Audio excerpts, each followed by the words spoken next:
Sports. We are Baltimore. We are Arizona.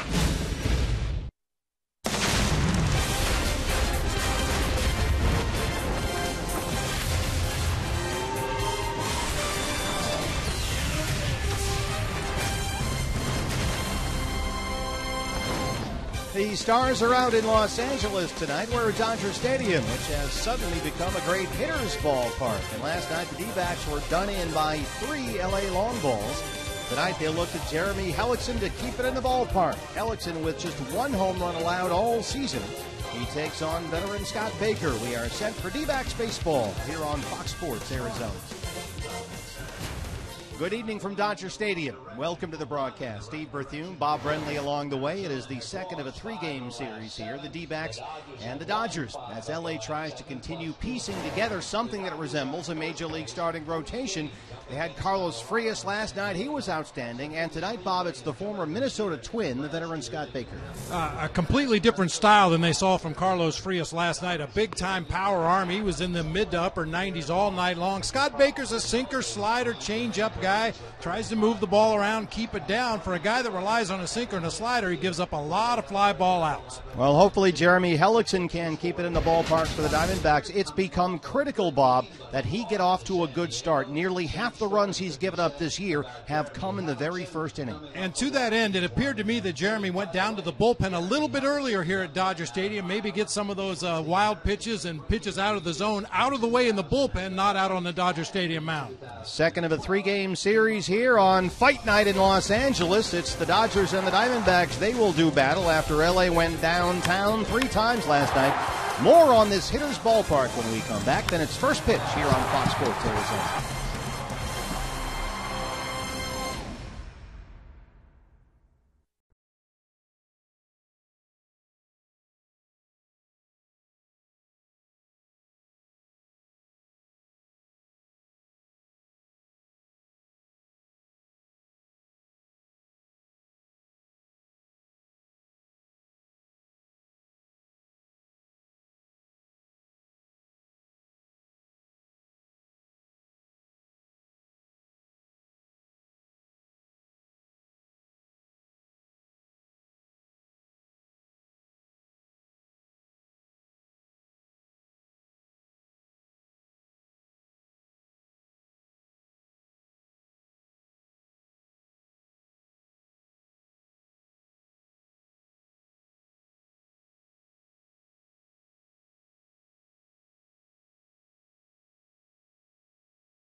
Sports Arizona is brought to you in part by Cox Gigablast. How will you live the gig life?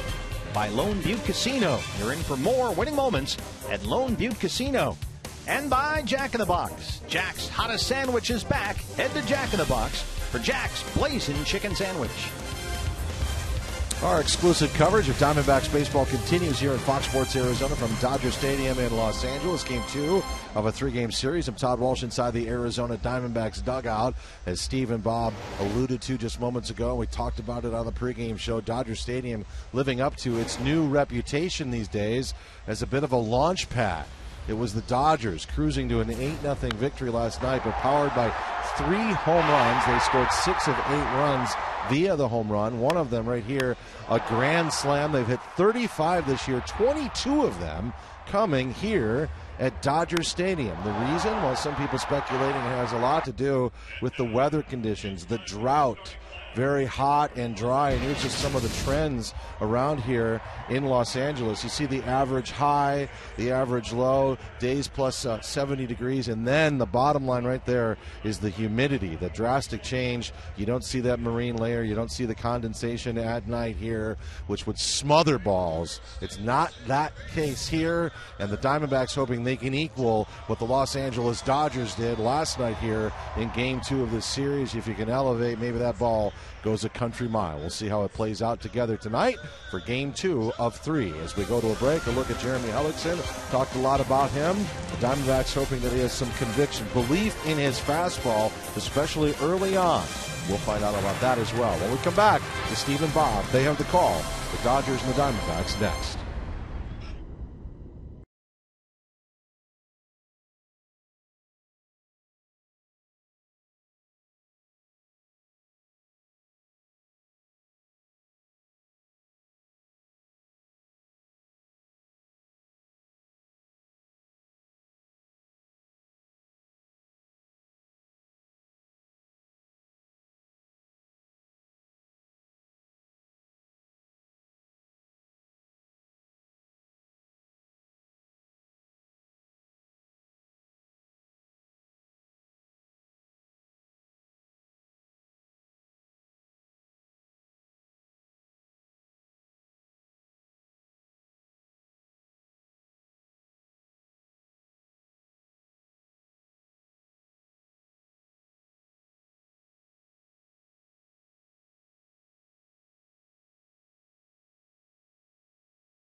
And looking to get their luck turned around in this ballpark. The Diamondbacks have lost 8 of their last 10 here at Dodger Stadium and 17 of their last 23 overall versus the Dodgers since the start of last season. Trying to get things turned around, and the key for the Diamondbacks tonight, keep the Dodgers under 4 runs. Los Angeles 13-0 this season when scoring at least 4 runs. They are 1-8 when scoring 3 or fewer runs. And your Arizona Ford starting pitcher for LA, 33-year-old right-hander Scott Baker. Here's D-backs assistant hitting coach Mark Grace. He's got a very smooth delivery. He's not like today's pitchers that are just herky-jerky and just and letting it fly. You know, body parts going everywhere. He's very much in control with his release. Throws anywhere from the high 80s to the low 90s. 7 seasons with the Minnesota Twins. Baker has bounced around a bit lately. The White Sox, the Rangers, the Yankees, and now the Dodgers, making just his second start this year. Yeah, threw 102 pitches in his 7-inning outing against the Padres earlier this season. Yeah, gave up the 3 earned runs, but his team only scored 1 while he was in the ballgame. I'll tell you one thing that would really help Jeremy Hellickson would be an early lead. I'd like to see the Diamondbacks offense jump on Baker here and put some points on the board early. And this is what the veteran Scott Baker threw Sunday against the Padres, your basic 4-pitch mix. 4-seamer, 2-seamer, slider. You'll see a lot of those. An occasional straight changeup, but usually 2 out of every 3 pitches is going to be one of those fastballs. Well, we'll see if the ball is flying again here tonight at Dodger Stadium after L.A. hit 3 homers last night. Ender Inciarte is in the left-hand batter's box, and we are underway at Dodger Stadium. Gabe Morales is our plate umpire tonight. And there's ball 1. Ender Inciarte batting .313. He was 0 for 1 in a pinch hit appearance last night. That snapped a 7-game hitting streak. And Ender belts it down the right field line. He will take the turn and head for second. Ethier plays the carom in the corner, and Ender Inciarte has his 6th double. Well, there's your good start, Bob. Get him on, get him over, get him in. Good start for Ender Inciarte and the D-backs. A ringing double down into that right field corner. Andre Ethier plays that funky little corner down there in Dodger Stadium about as good as anybody. He's had the most experience out there in right field and played the carom perfectly to hold Inciarte to a double. Second pitch of the ball game, and Ender spanks it into the right field corner. And the Diamondbacks have their leadoff man in scoring position for the heart of the order. Here's A.J. Pollock. A.J. at .316 for the year. 1 for 4 last night.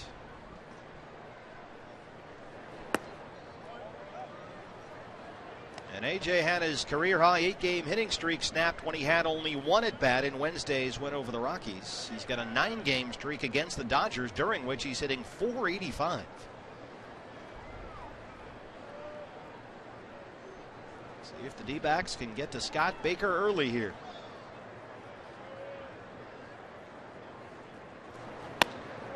There's a strike at 89 miles an hour. It's 1-1. You think back to the last 2 games of that Colorado series at Chase Field, the Diamondbacks early in the game were very aggressive. I mean, top to bottom, everybody was up there looking to attack the first fastball in the strike zone. Looks like A.J. Pollock being a little more patient here tonight against Baker. Want to see a few pitches in this first at bat of the game.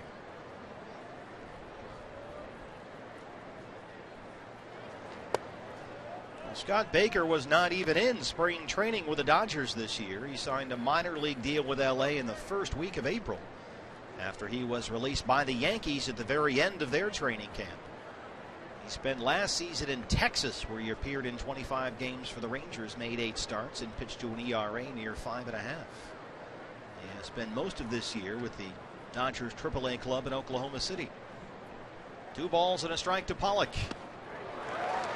Something off there. It's even 2-2.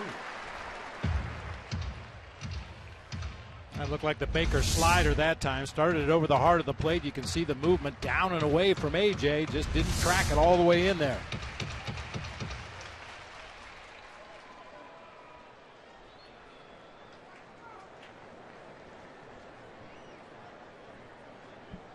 Move him. How about a productive out here, if nothing else? Try and get it to the right side of the infield at least. And Kendrick, the second baseman, almost playing directly behind the second base bag, so there's a lot of room in the hole between first and second for Pollock if he can get it to the right side.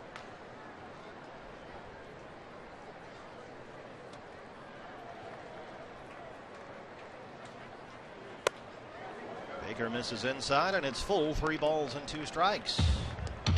Goldie on deck.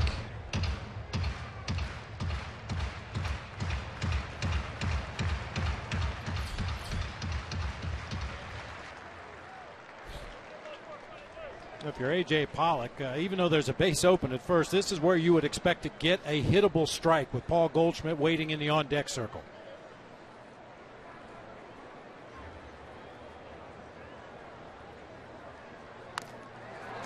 Gets a piece of it to stay alive.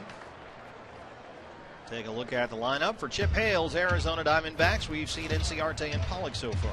Paul Goldschmidt will follow, playing first base. Mark Trumbo out in right field. Yasmani Tomas at third base. Aaron Hill getting a start at second, with Jordan Pacheco getting a start behind the plate, and Cliff Pennington getting a start at shortstop, all behind right-hander Jeremy Hellickson.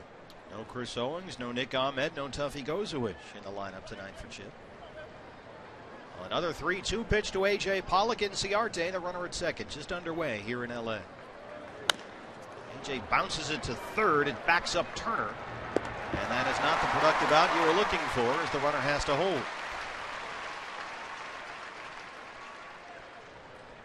Take a look at the Dodgers around Scott Baker. It's their mid-first bank starting defense.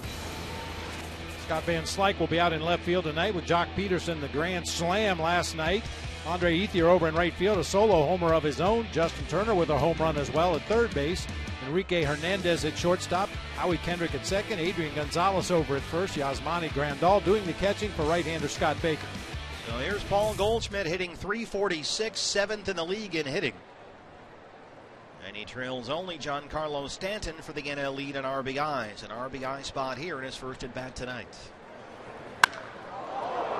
He hits it high and deep to center field. Jock Peterson looking up. He's at the wall, and it's gone. Paul Goldschmidt, his 6th of the season, and it's 2-0 Diamondbacks.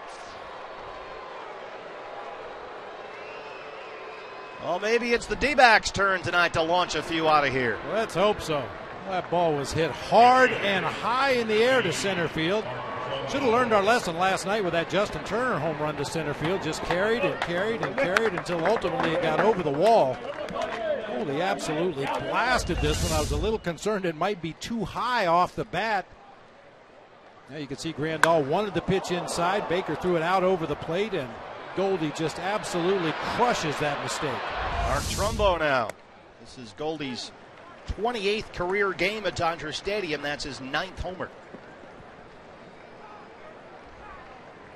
And an 0-1 count on Mark Trumbo. 2-0 D-backs as they spot Jeremy Hellickson a quick lead. And we talked about in the top of our show how critical it is to Jeremy's success that he get a clean first inning. And that should help. 0-2 on Trumbo now. Mark in there.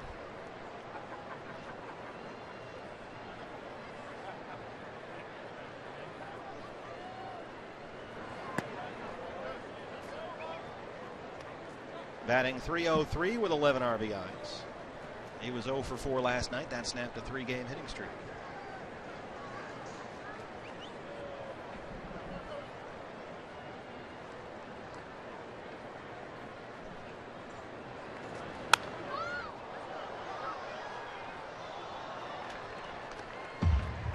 Well, the Diamondbacks have to love that first inning home run off the bat of Paul Goldschmidt. When they hit at least one home run in a ball game this year, they're 8-2. Only the Cubs have a better one-loss record when hitting a home run in the game.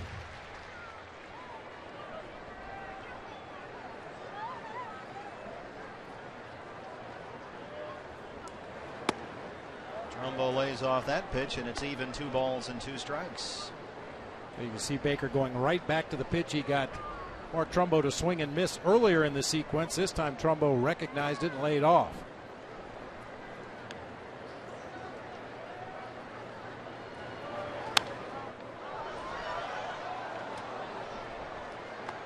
It was one of those high fastballs we've been documenting for Mark Trumbo in the early going this season, a pitch that he's had a lot of problems with in the past, but really seems to light up his eyes this year when he sees that high fastball.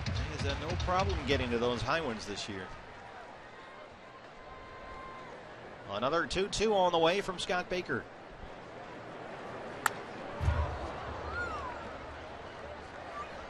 Well, we have a moment. Let's take a look at our Valley Honda keys to the game. A lot going on in the world of sports today. Get out of the gate quickly, meant to be for Jeremy Hellickson. It also applies to the Diamondbacks offense tonight, and with the big fight coming up tonight, hey, if you got to slug it out, slug it out. Paul Goldschmidt has already landed one punch, a 2-run homer, his 6th of the year. Trumbo skies one to the left side, shallow left center. Hernandez is out there from his shortstop spot.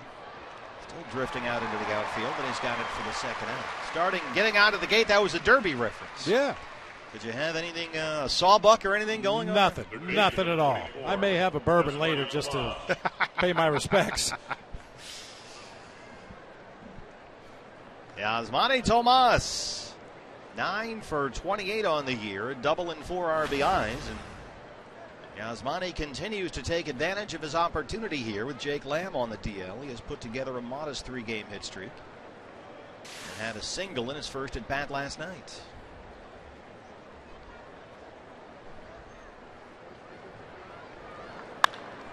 Tomas drives one to left. Van Slyke is at the track, at the wall, and it's off the base of the wall.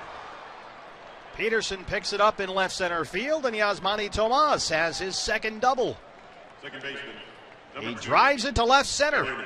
We've seen the power to right center. We've seen some hits to center field. Now he's starting to get that bat hit around.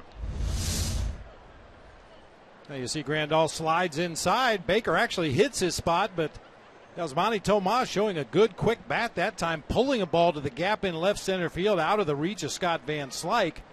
I just happened to look up right before that pitch, and Jock Peterson, the center fielder, was playing 20 steps over into the gap in right center, expecting Tomas to go to the opposite field. D-backs already through their first 5 batters have 3 extra base hits, and early in the count, Inciarte hit a 1-0 pitch. Goldie and Tomas both swung at the first pitch they saw.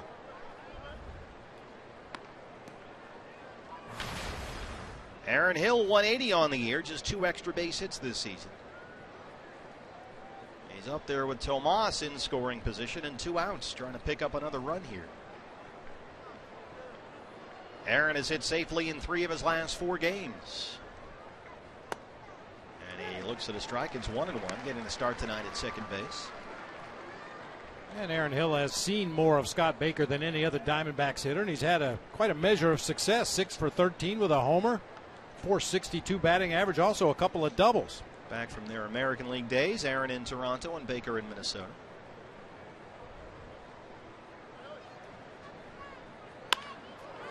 This is a 2-hopper to second base, right to Kendrick. And they strand the 2-out double. But Paul Goldschmidt takes one high and deep and out of here to dead center field, his 6th home run. And the D-backs have a 2-0 lead.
.28-year-old right-hander Jeremy Hellick's in his 5th start, looking for his 2nd win.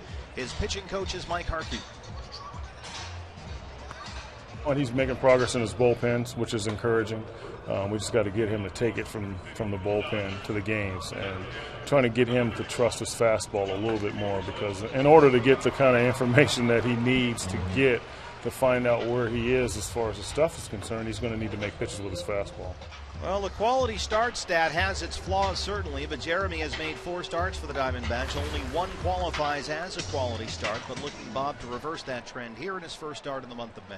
I think that's a really important point that Mike Harkey made. Anytime a pitcher relies on a really good secondary pitch, whether it's a breaking ball or a changeup, you have to set it up with a well-located fastball, and that's kind of eluded Jeremy up to this point of the season. Well, last night's offensive hero, rookie Jock Peterson, will lead it off for L.A., the center fielder. And the shift is on for the Diamondbacks. 3 defenders on the right side of the infield. for Peterson, who's hitting .300 with an on-base percentage that's up over .460. And so the OPS is good for 4th best in the major leagues. There's a strike. It's 1-1. Peterson with 5 home runs, including that second inning grand slam last night. He has homered 3 times in his last 4 games.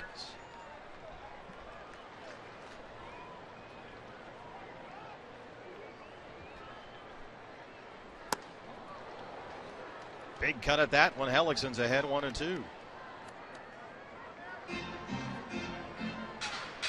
And it has become critically important that Jeremy Hellickson have a clean first inning. Jeremy's ERA in the first inning through 4 starts is 13.5. And opponents are batting .474 against Hellickson in the first inning this year.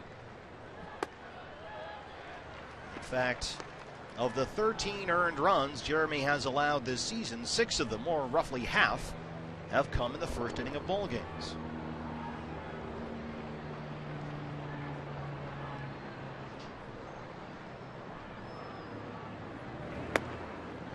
Doesn't get the call there from Gabe Morales, and it's a full count, 3 balls and 2 strikes. I mentioned it appeared that Jeremy went down to the bullpen here in right field a little bit earlier than he normally does before a start. Spent a long time stretching, playing a little long toss, and perhaps threw a few more extra pitches in the bullpen today. Jordan Pacheco hangs on, and a good start for Hellickson, who strikes out Peterson. Third baseman, number 10, Justin Turner. And another look at what we're talking about here with Jeremy Hellickson. Nearly half the runs he's given up this year have come in inning number 1. It's not uncommon for any starting pitcher at the major league level to have problems settling in, especially when you're on the road pitching on a strange mound in a strange bullpen. But obviously these are numbers Jeremy is going to have to whittle down as the season progresses. Well, here's another Dodger who homered last night. It's Justin Turner getting another start at third base. And there's strike 1. Hellickson firing strikes here. Turner hitting .270. 1 for 4 last night with a home run, a pair of strikeouts.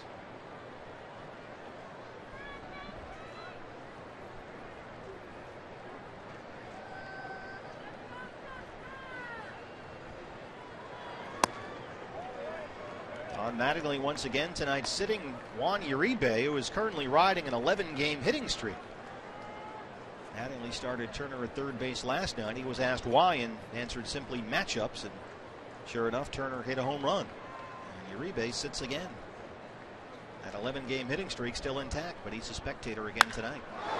Turner gets one into the gap in left center field. And it's gone. Justin Turner, his third, 2-1.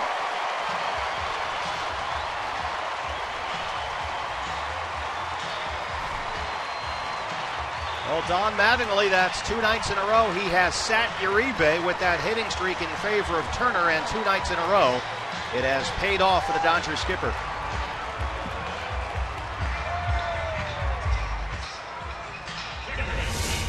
Well, that one sounded like a home run. The one he hit to center field last night sounded like an easy fly ball to shallow center field and carried out of here. This ball was absolutely toasted. Boy, the way it's jumping, if you make good, solid contact and get a little elevation, you've got a chance to hit it out of here. Just the second home run allowed all season by Jeremy Hellickson, and the Dodgers cut the lead in half as Howie Kendrick looks at ball 1.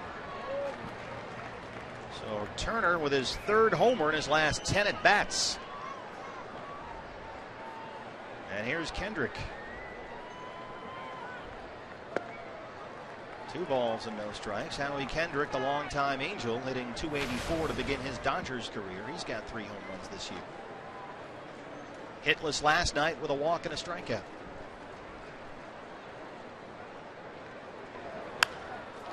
Off the fist, and this one is going to drop into right field for a base hit. Just carved that one down the right field line. And the Dodgers have a 1-out base runner for Adrian Gonzalez. This is the lineup for Don Mattingly's LA Dodgers tonight.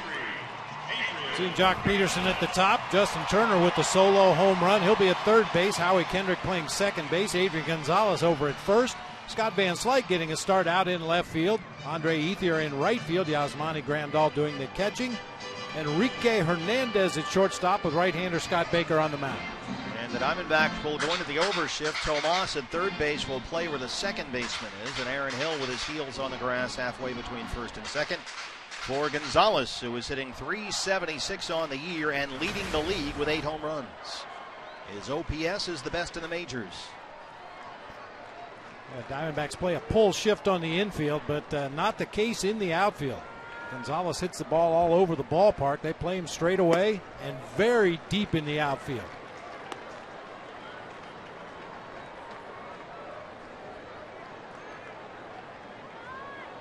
Gonzalez says he does not care about the shift. He says people talk about shifts. He could care less. He's just trying to hit the ball hard. He says it doesn't faze at all. He's always up there just looking to hit a line drive right back up the middle. There's a strike, 1-1. But the numbers tell you, the directional hitting, this is the way to play Adrian Gonzalez defensively. I would venture to guess a lot of the hits that he has hit to left field, a lot of those 6 were probably with 2 strikes, and he was just battling to stay alive and took an outside pitch and hit it to the opposite field. Pacheco sets up down and away here. Shoots it down the left field line, but foul. It's 1-2. Gonzalez singled and scored a run last night. He also struck out twice.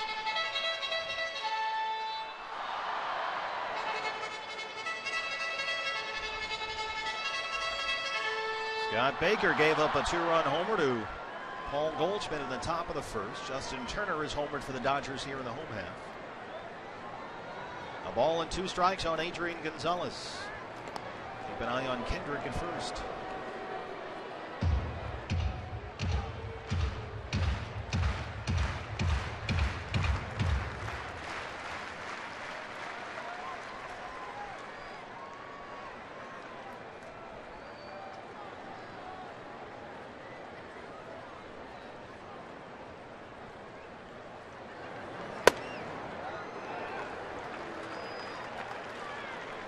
Two and two. Gonzalez has spent most of the year batting third for Don Mattingly. He's in the cleanup spot again tonight. He was there last night. 31 career home runs all time against the Diamondbacks. He's a .312 career hitter versus Arizona, and has been an RBI machine in this series. Belts it down the right field line. It's headed for the corner. Kendrick will take the turn. He'll go to third. Lorenzo Bundy is waving him home. Here's the relay from Aaron Hill. There is no throw, and the Dodgers have tied the ball game.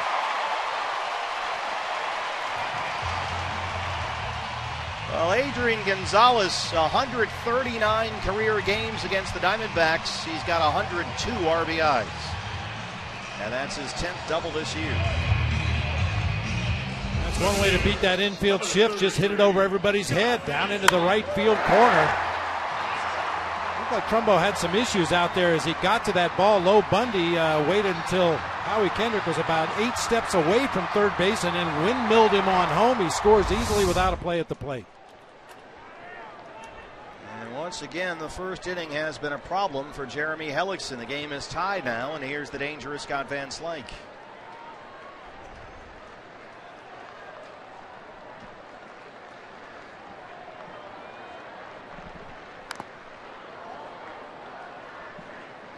So 5 starts for Hellickson this year. He's given up 8 earned runs in the first inning. Van Slyke batting over .400 for the year. He's got 12 hits in 29 at-bats and is riding a 9-game hitting streak.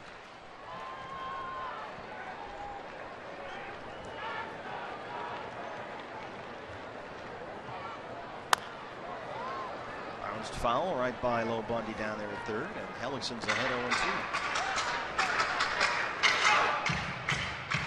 Well, Turner homered with 1 out. Kendrick singled. Gonzalez doubled. And it's an 0-2 count on Van Slyke.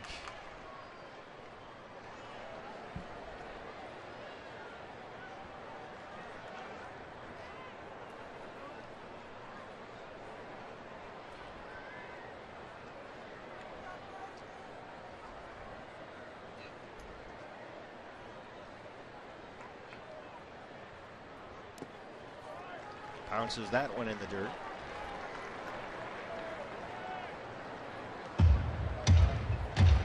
Jeremy coming off a loss to the Pirates at Chase Field in his previous start. That was last Sunday. He lasted just 4 2/3 innings. Gave up 4 runs on 7 hits. Walked 2 and had 6 strikeouts. He's got to find a way to be more economical out there. In the loss to the Pirates, he needed 105 pitches just to get through 4 2/3. Ahead of Van Slyke, a ball and 2 strikes. Got him. Second strikeout for Hellickson. 2 down. Now, this is not an issue that's unique to Jeremy Hellickson on the Diamondbacks starting rotation. It's the 13th time this season that a starter has thrown 20 or more pitches in the first, most in the majors. And obviously when you do stuff like that, you're going to give up early runs. Diamondbacks are 4 and 8 in the previous 12 games. The increasingly dangerous Andre Ethier steps in now from the left-hand side. Gonzalez at second. 2 down. And Ethier hitting .327. And after hitting a career-low 4 home runs all of last year, he's already homered 4 times this year. He got number 4 here last night. And he is really swinging the bat well right now. There's a strike 0-1. Ethier has homered in consecutive games. In fact, he's got 3 home runs in his last 5 games.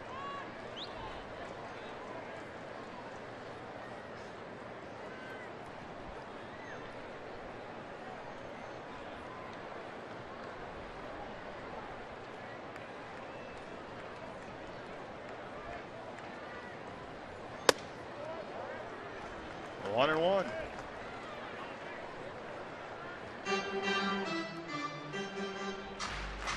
Jeremy Hellickson outstanding 2 starts ago at AT&T Park against the Giants. Needed only 90 pitches to go 6 2/3, so quite a contrast there in his pitch efficiency over his last 2 outings.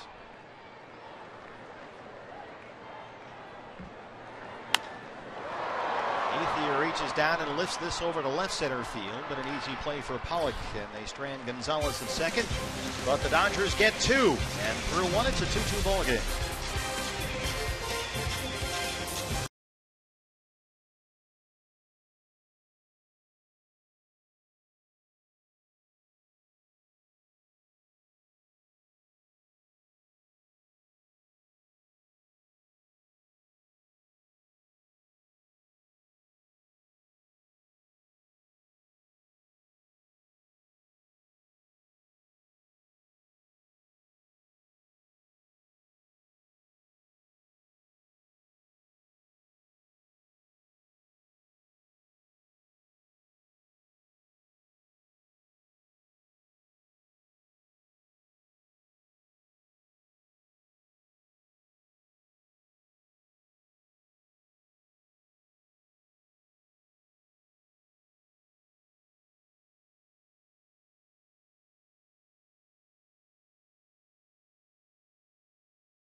In 2015 with MLB.com at Bat. It is the #1 app for live baseball.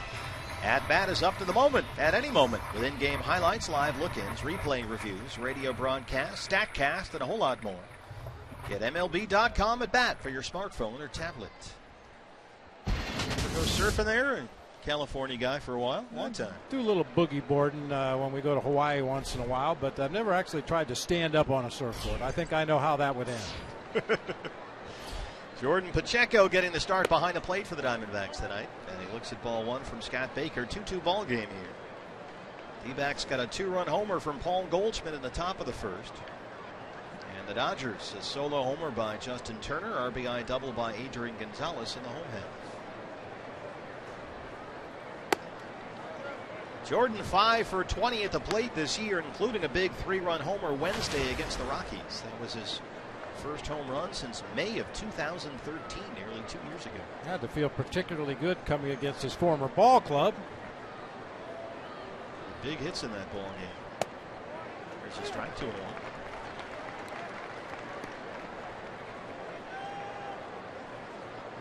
And Chip Hale says there's no doubt the coaching staff has confidence in Jordan Pacheco behind the plate. They trust him back there, handling the pitchers.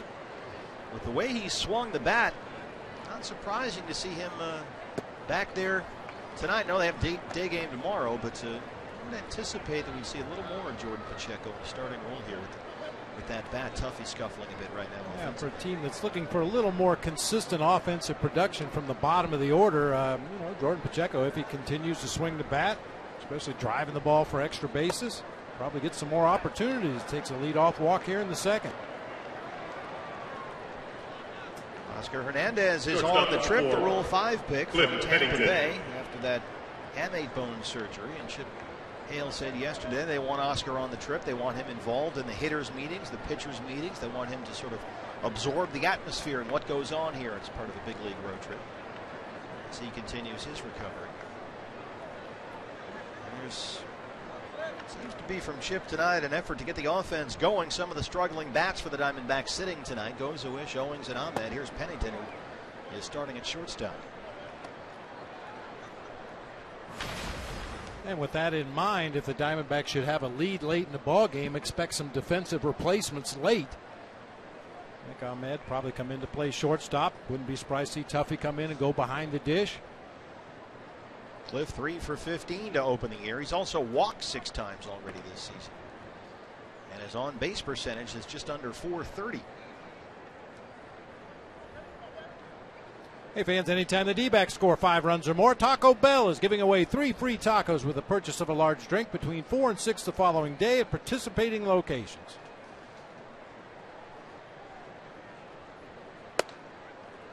1-0 is in there for a strike at 88 miles an hour. Baker by no means a hard thrower.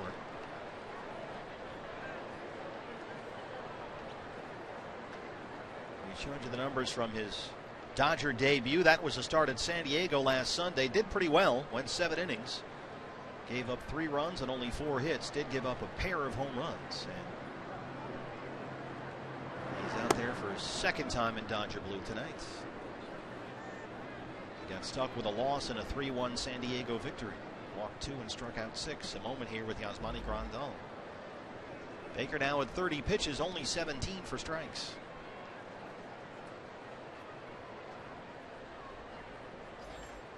Never a good sign when you see your pitching coach over there with his hat off, rubbing his head. Rick Honeycutt going, come on. We have not seen a whole lot of Scott Baker. Mentioned he spent all of spring training with the Yankees.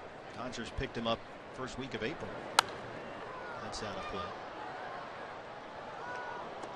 And Baker signed with the Dodgers just before opening day, made 3 starts for their AAA club in Oklahoma City and pitched very well. A total of 17 innings, he gave up only 10 hits.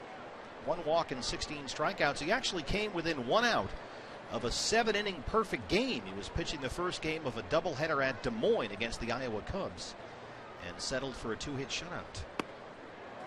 2-2 misses and it's full. He retired the first 20 he faced in that ball game, and it was Addison Russell, who's now up with the Cubs in the big leagues, who actually broke up the perfecto. He had a single to center field on an 0-2 pitch. And Baker walked Pacheco to lead off the 2nd inning. Now he's gone full on Pennington. Alex and the pitcher on deck. Here it is.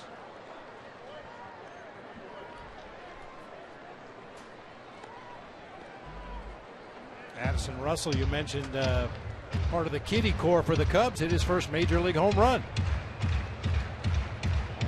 Jorge Soler and Chris Bryant. On and on and on. They got a whole bunch more at the minor league level as well. Mendy Alcantara, Javier Baez, Albert Almora. They may not have some bleachers, but they have some good young players. Another 3-2 to Pennington. There goes Pacheco. Pennington fouls that into the seats. In fact, Addison Russell hit that ball into the area of the bleachers that's roped off under construction, and it just kind of sat out there for a while. One fan was ejected who crawled out there and tried to get it, and eventually they did get the souvenir. Yeah, but to have a hard hat, that's a construction zone. You can't just walk in there. It's a union job. So Baker laboring here in the second.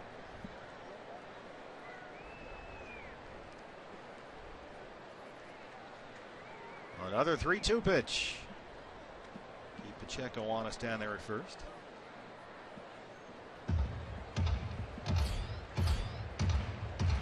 Two pitches in the first, and yet to record an out here in the second. It was a 24 pitch first for Jeremy Hellickson. He's on deck.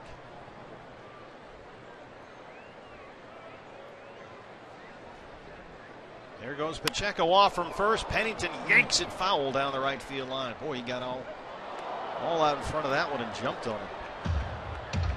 Hanging off speed pitch. It was probably out of the strike zone, up and inside. Hit it in the hot dog stand. Straightens that out a bit. It might have hit the back of the Diamondback bullpen. Ninth pitch of the at-bat coming up.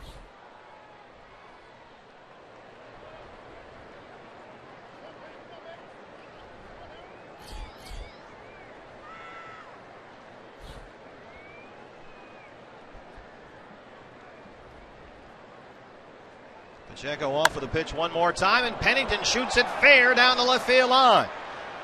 Pacheco is on the run. Van Slyke fields it off to Karam, and Pennington is out at second.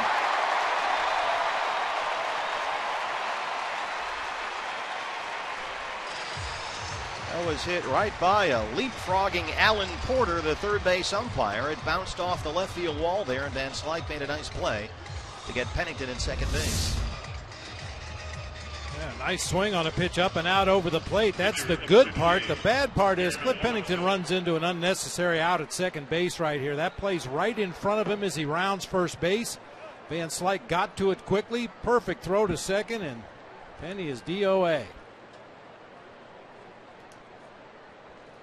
And now the infield will come in for the Dodgers with the pitcher Jeremy Hellickson at the plate. Pacheco the runner at third and one out.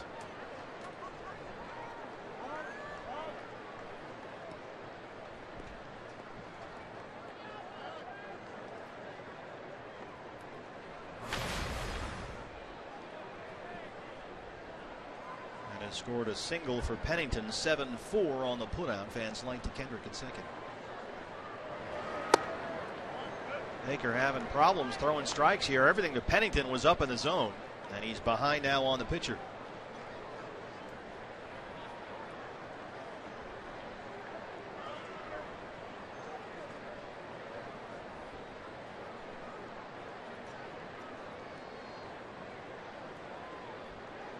Turner at third is holding Pacheco on the bag. Hellickson lays off there, and it's 2-0. Middle infielders in on the grass for the Dodgers. Gonzalez has to step on the grass at first.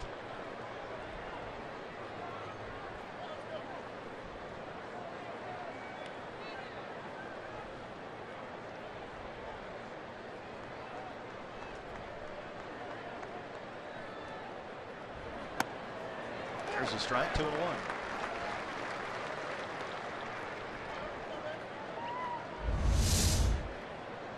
Comeback sinker, starts off the plate, stays off the plate. But he gets the call anyway from Gabe Morales behind the dish.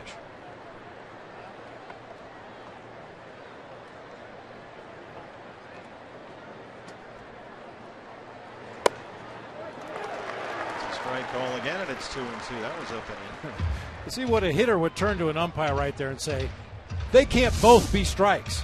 This pitch is up and in, and it caught the edge of the strike zone right there. The one before was off the plate away. You can't give him both of those pitches. I have to have some area here that I can work with. Calling pitches 6 inches off the outside corner and let her high on the inside corner. Hellickson just does stay alive. He gets a piece of that one.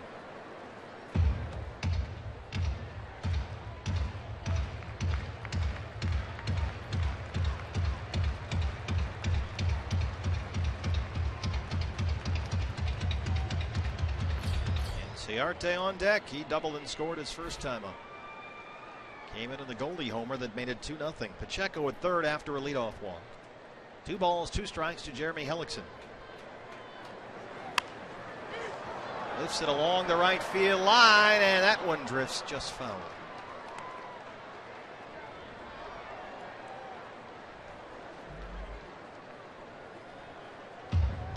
Jeremy trying to rub the bees out of the palm of his right hand there. Got stung in on the hands that time a little bit on the handle of the bat. A lot of vibration. Diamondbacks, if nothing else, are really making Scott Baker labor here. They walked Pacheco. He went full count to Pennington, 3-2. It's 2-2 now to Hellickson. He's thrown 42 pitches just to get 4 outs so far.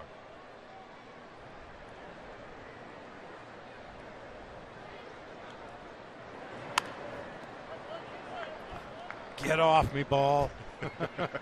Another one that came right in on the hands of Jeremy Hellickson. Just fought it off to the first base side. A lot of tailing action on this pitch, up and in. We really pulled those hands inside that time. Yeah, it's still not exactly good vibrations. And it's his right hand he appears to be rubbing, which obviously is the hand that he grips the baseball with when he tries to throw. Hopefully no lasting issues there. 8th pitch of the at-bat coming up.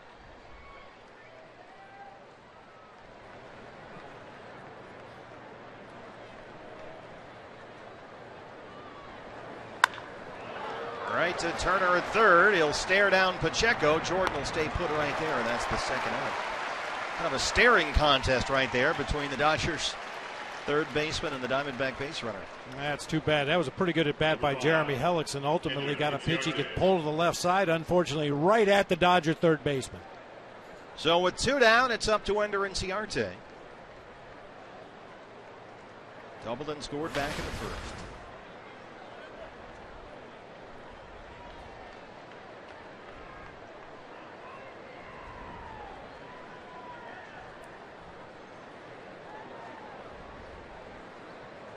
Turner at third will play even with a runner, Pacheco.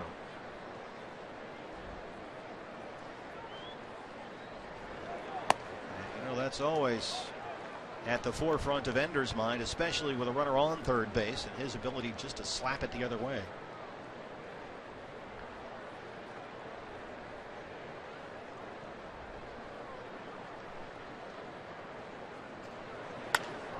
Takes it to center field, and it's an RBI single for Inciarte. Pacheco scores, and it's 3-2 D-backs. Big 2-out hit right there for Ender Inciarte. And he's 2 for 2. Once again, Baker missing up in the zone, up and out over the plate to Inciarte. Soft single into center field. Pacheco can walk home from third base with the go-ahead run. A.J. Pollock. A.J. grounded out his first time. He's at .313 for the year.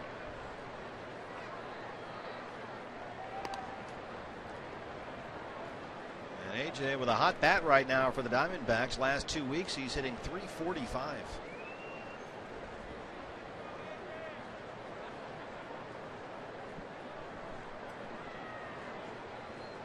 5 hits for the D-backs, 3 for L.A. Diamondbacks lead at 3-2. There's a strike.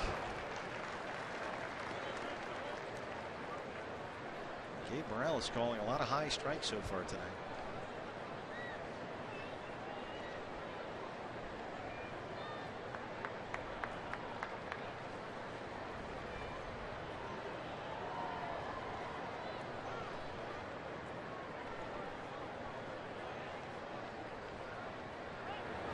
Inciarte bluffs and holds at first. That misses, and it's a ball and a strike. Dodgers with the shift on for A.J. Pollock. 3 infielders on the left-hand side, with Kendrick, the second baseman, on the shortstop side of the bag.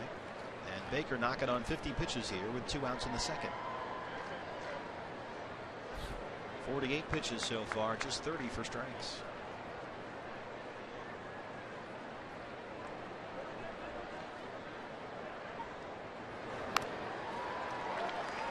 One and 2. Well,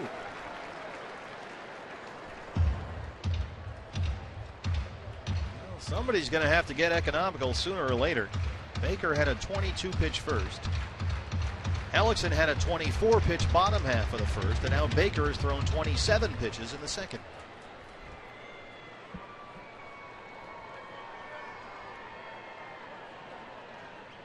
Not a night for the pitching coaches. 1-2.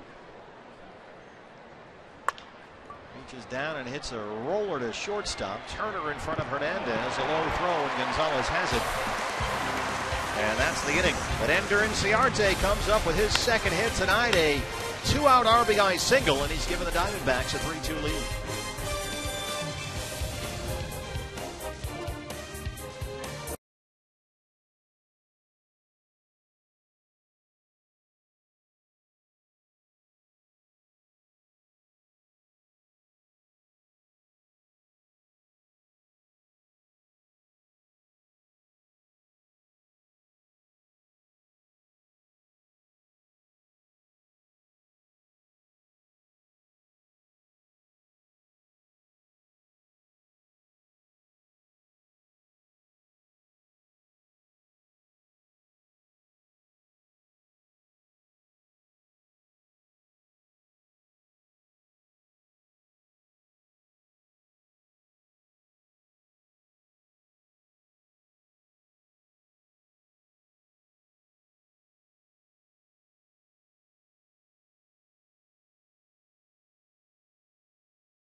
Half of the second. You know, the instruction never stops. This was at 6:02 before a 6:10 game. Mike Harkey in the bullpen. You see his hand ever so lightly on the left shoulder of Jeremy Hellickson.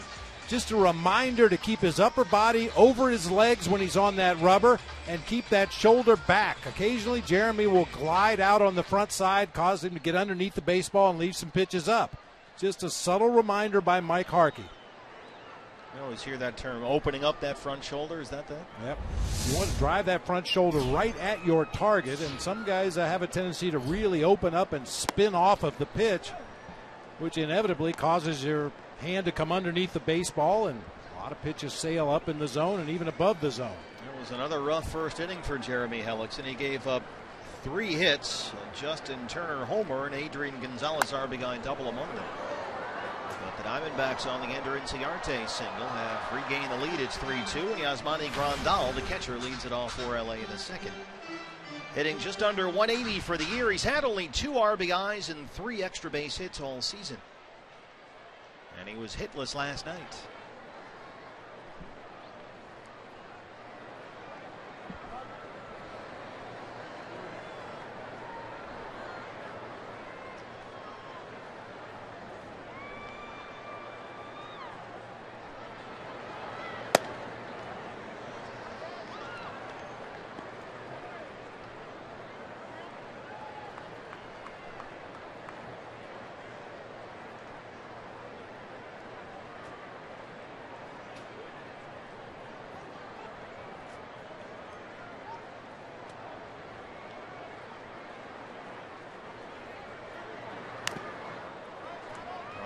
Another slumping Dodger bat that's been dropped in the order by Don Mattingly. 12 of his first 14 starts came as their number 5 hitter.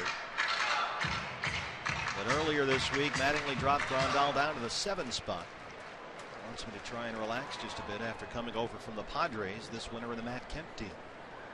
A ball and 2 strikes. This is away. It's even 2-2.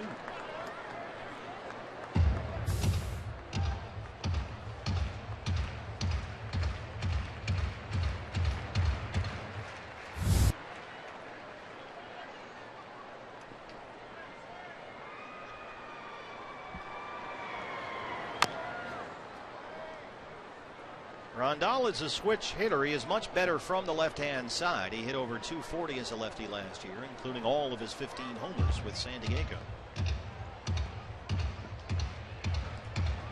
So this is his power side. Hellickson now with 30 pitches, 18 for strikes.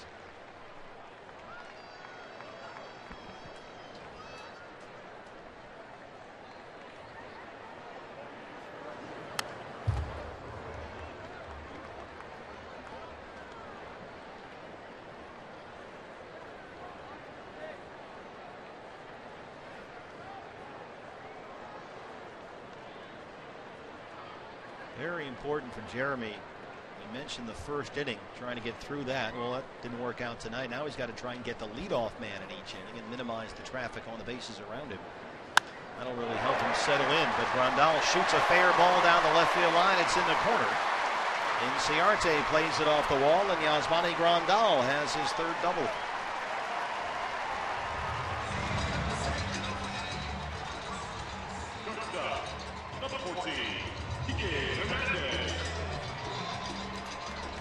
Now, the more pitches a hitter sees, the better chance he has to square one of them up. He saw a couple of curveballs earlier in the sequence. When he sees it again, he stays right on it, drives it down into that left field corner, beating the shift to the opposite field.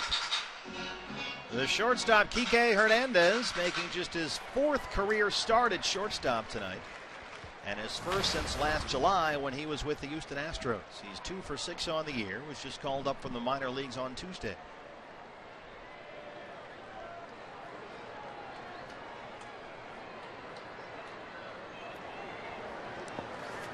Bounces that one. Pacheco keeps it in front. It's 1-0. Grandal will stay put.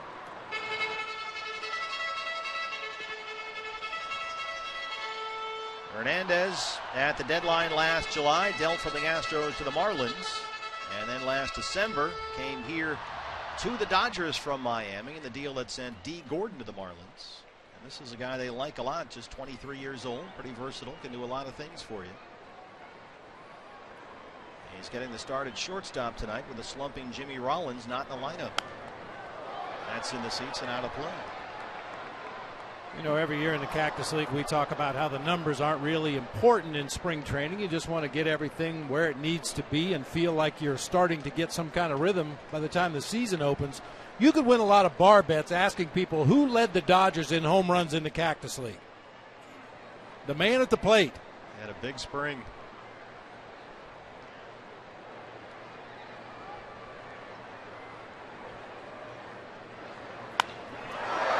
Drives it to left field. Inciarte in front of the warning track has it, and that's out number 1.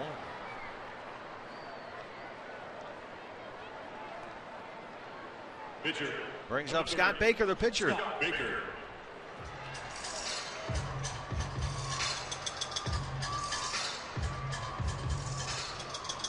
Baker has spent virtually all of his career in the American League. Long-time Minnesota Twin. He was a very good pitcher for a long time in Minnesota, 7 seasons with the Twins, and in fact was their opening day starter 5 years ago.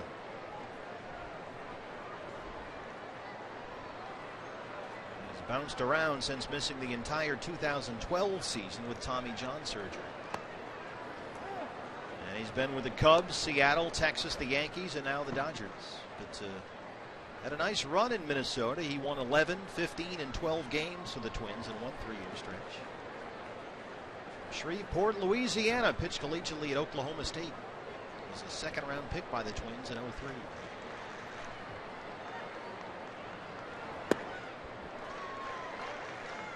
One and one.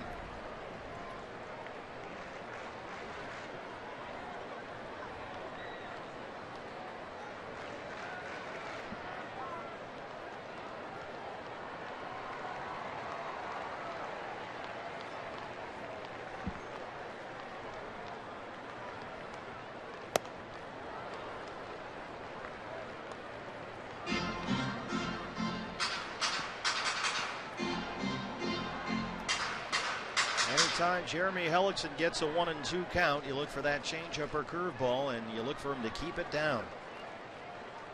Bury those changeups and curveballs in the dirt, try and get guys to expand the zone with 2 strikes and put them away.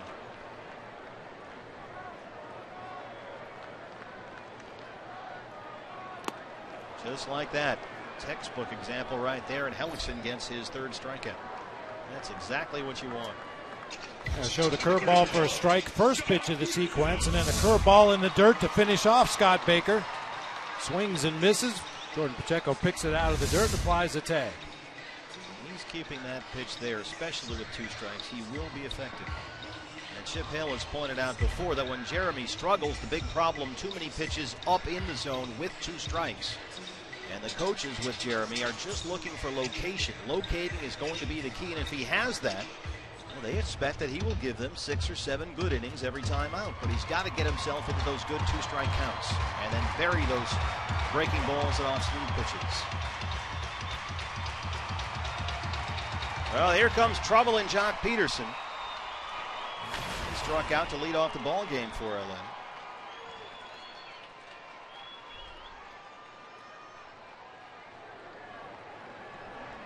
Three homers in his last 4 games, including the grand slam last night.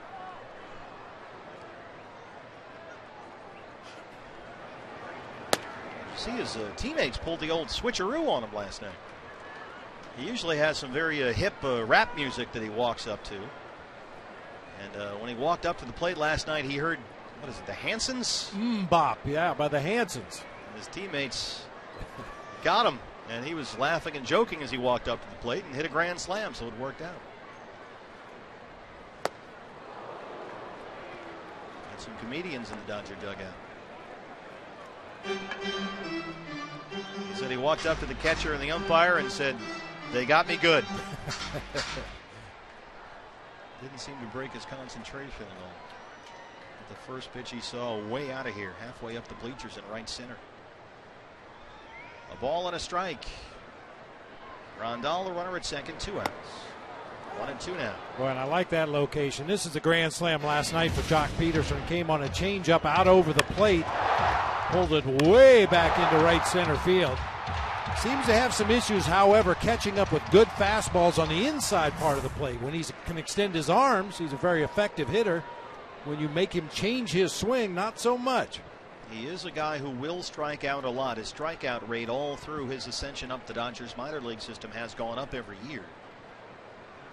Last year at AAA struck out 27% of the time. That's nearly 40% over AAA average. So he will chase from time to time. Let's see if Jeremy can get him to do that right here at end of the inning. There's that breaking ball in the dirt, and sure enough, he went, says Alan Porter at third, and Hellickson gets a couple of big strikeouts. That's 4 for the ball game now, and he leads at 3-2. Here's what's next, brought to you by CenturyLink. Goldie leads off the third. He homered back in the first.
Light, most home runs by ballpark this season.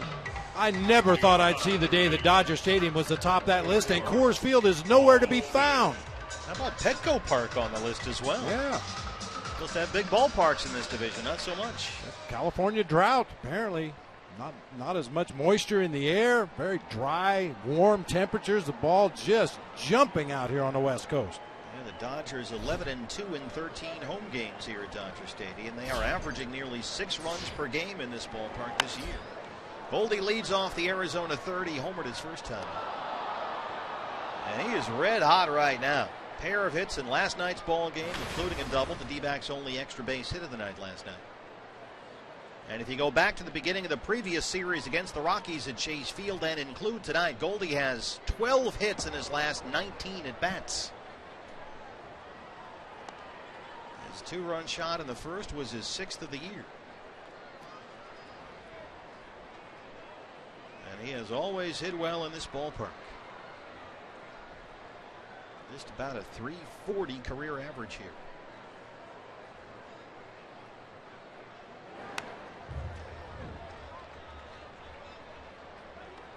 One and two.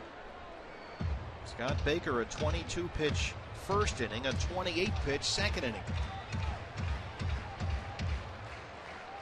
He has labored. 1 and 2 to Goldie. Just able to hold up there. Ball and 2 strikes.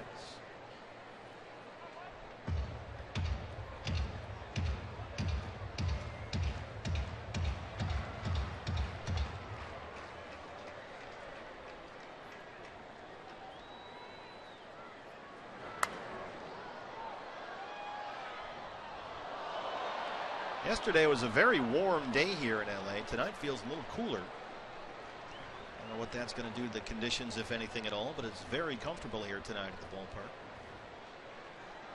Just a little breeze blowing out to dead center field. Where's Ralph Kelso when you need him? Ralph Kelso, a spot on weather forecast. Ralph probably all geared up watching the fight, whenever that is.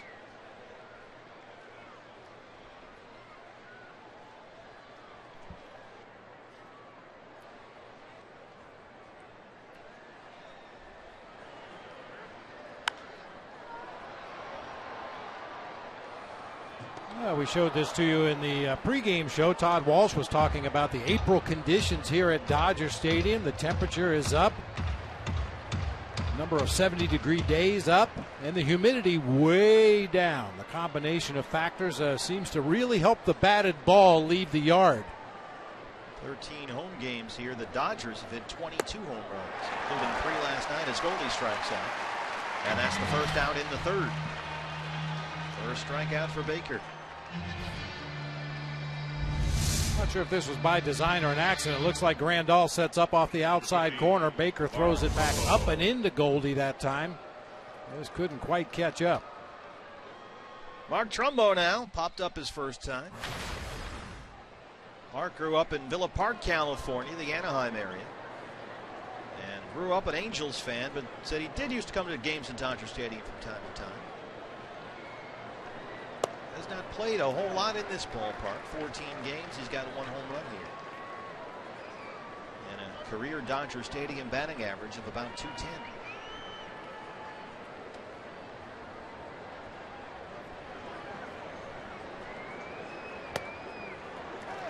He's down 0-2. Baker's come out here in the third throwing strikes.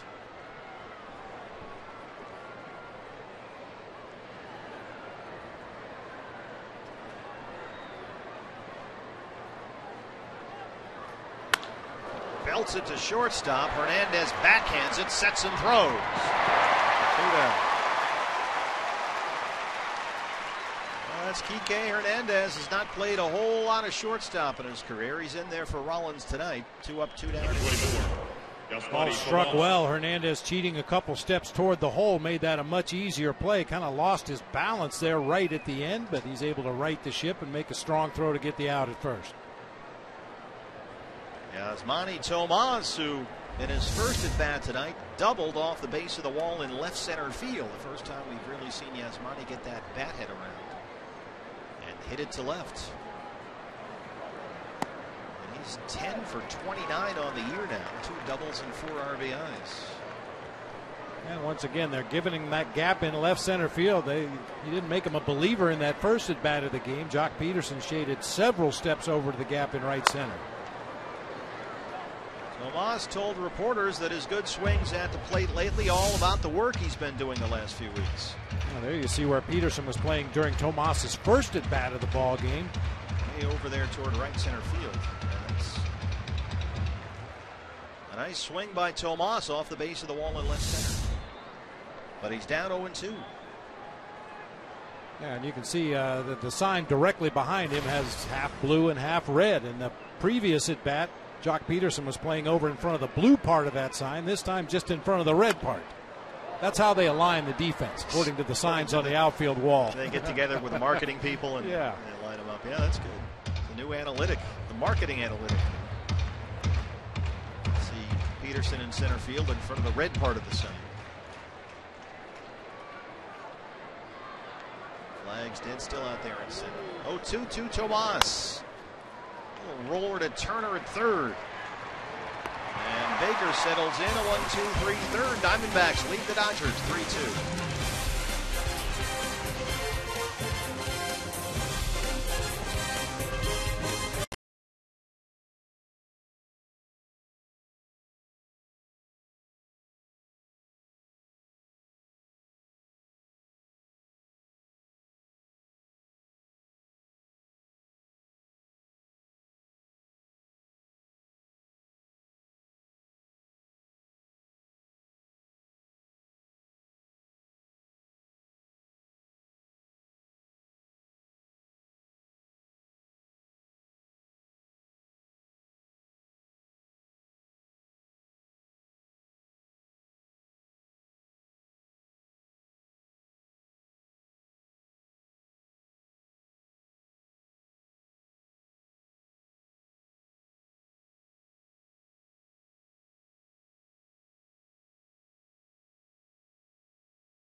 About his first major league hit last night, and outside of, let's see, his sisters Kim and Megan, his brother Nick, his wife Brittany, his brother-in-law Damon, his mother and father Mike and Fran, he had another fan here rooting for him, and it's ironic because it's this guy right here, Justin Turner of the Los Angeles Dodgers. They met after their senior year in high school, won a championship in the Connie Mack League, then spent 4 years together at Cal State Fullerton. They were roommates, best of friends. Their first year pro, they were together in the Pioneer League in Billings. Had a conversation with Justin Turner that we had on Diamondbacks Live, the pregame show today. And Justin was emotional about what he saw last night and said outside of the family, he knows where he stood. Just proud of the perseverance of his dear friend. He said he's put together some great years in the minor leagues and was just happy to see it happen here in front of him and also family and friends at Dodger Stadium. It's a good story that still lives, and we hope to have that interview to our website, foxsportsarizona.com, after the game tonight. Sure was a great moment, Todd. Thanks very much for the entire Dorn family and friends, Justin Turner included. Danny from Diamond Bar, California, and as Todd mentioned, played at Cal State Fullerton. And his first big league hit came last night right here at Dodger Stadium. Turner homered his first at bat tonight. Justin Turner, Howie Kendrick, Adrian Gonzalez, 2-3-4 in the LA third. D-backs about hit the Dodgers 5-4. They lead at 3-2.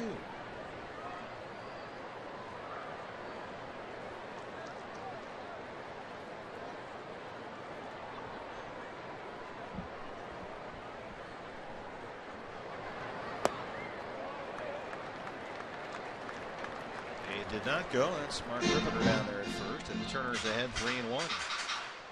Well, Jeremy Hellickson did a nice job in that second inning. Grandal hit the leadoff double into the left field corner, but he got Hernandez to fly out, then struck out Baker and Peterson to strand the runner at second. It's a leadoff walk to Turner to start the third. So once again for the Dodgers, the leadoff man reaches against Jeremy Hellickson. His first walk tonight.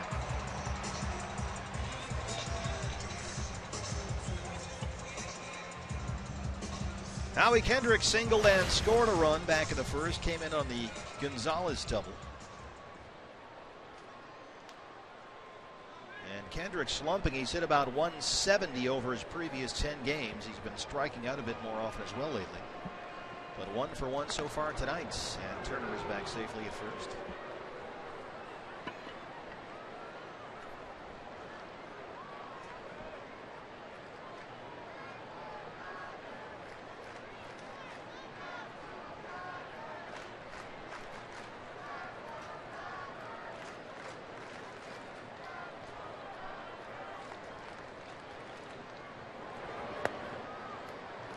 Ball one.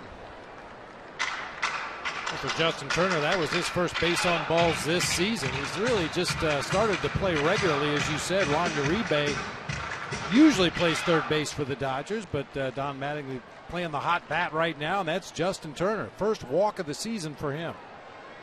Yeah, Mattingly insists that Uribe is not injured, but he's sitting on the bench for the second night in a row despite an 11-game hitting streak, and Turner's been in there at third.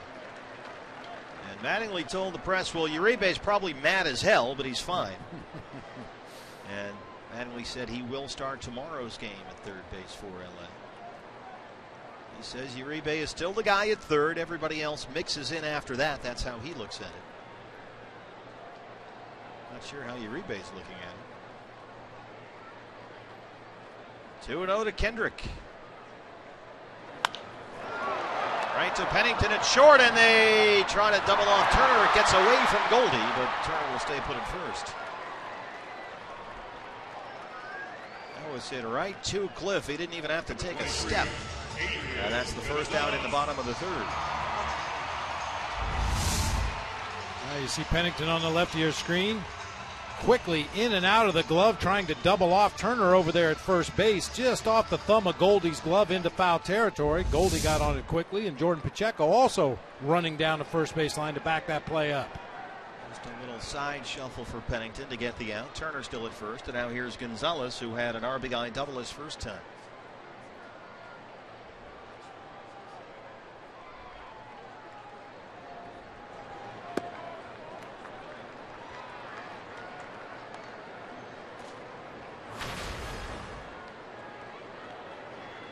Somebody asked Adrian Gonzalez to account for his remarkable month of April. And he said simply it has a lot to do with the work in the cage, work in batting practice. Has not really been trying to hit home runs in BP, just trying to hit line drives up the middle, and it's worked out. Here's the strike. And he says he thinks it's played out, especially when he's been facing left-hand pitchers, where he's been hitting the ball up the middle. And the other way as well, a lot more than he did last year. And he says right-hand pitchers have been trying to pound him inside, so he's ready for that fastball. Pacheco here sets up down and away. So when he sees that fastball in from a right-hand pitcher, he is ready for it and turns on it. So keep that in mind here with a 2-1 count. I'd have a much simpler answer for why he's doing so well in April. He's a good hitter. He's really good. He's been good for a long time. The numbers are otherworldly, leading the league with 8 homers. His OPS the best of the majors. Takes a big cut at that one and misses. It's 2-2. I mean, you know, we know Goldie had a good month of April, pretty much carrying the offense single-handedly. Look at the numbers for Adrian Gonzalez compared to what Goldie did in the month of April. Not bad. Especially considering last year Gonzalez led the major leagues in RBIs, 116. 41 doubles. It's in the dirt. It's full 3-2.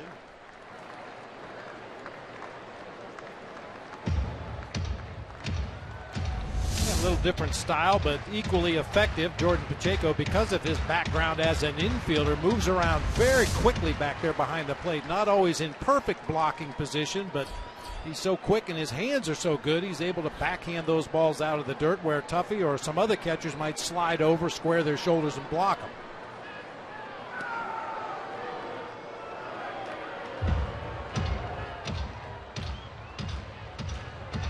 What do you throw him here on 3-2 with a runner at first? Well, if I'm catching, that's fastball low and away. That's where Pacheco sets up. Turner takes off for second. Gonzalez hits it up the middle. Tomas is there.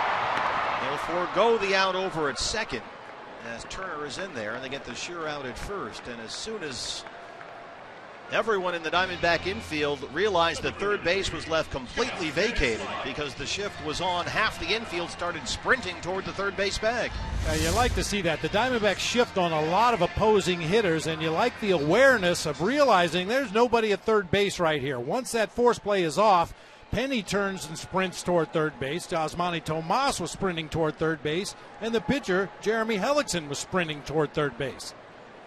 Tomas practiced that exact move yesterday for about 15-20 minutes during infield. He was positioned right there where he was a moment ago and practiced making the throw to first as well as the little shuffle toss to second. But decided there he didn't have enough time to get Turner and got the sure out. So here's Van Slyke with 2 down and Turner at second. Yeah, that's the kind of play that could conceivably open the door to a big inning. You try to get a nearly impossible force play at second base. All the runners end up being safe, and then you got a guy like Scott Van Slyke at the plate who's very dangerous. Get the sure out. That's what they did. 0-1. Yeah, Van Slyke with a 9-game hitting streak. He's hitting over 460 during his streak with 4 doubles and a home run. And had a pinch hit 2-run single last night here.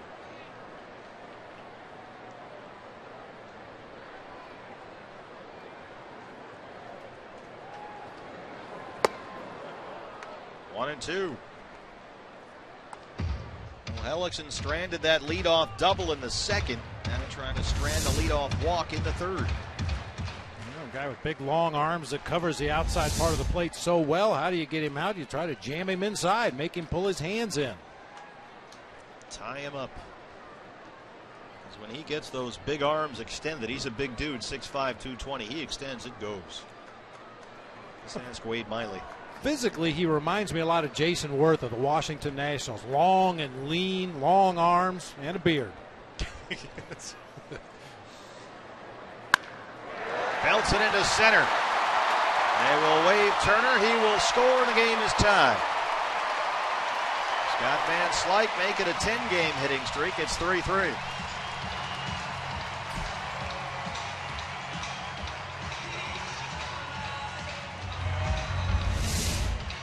Well, after tying him up inside with a fastball, comes back with a pretty good curve down and over the heart of the plate. Van Slyke just takes it right back up the middle of the field for an RBI single. Trying to bury that breaking ball down in the dirt with 2 strikes, but Van Slyke went down with those big arms and got it. And it's a 3-3 ball game. He's at first base, still 2 outs for Ethier, who flied out his first time.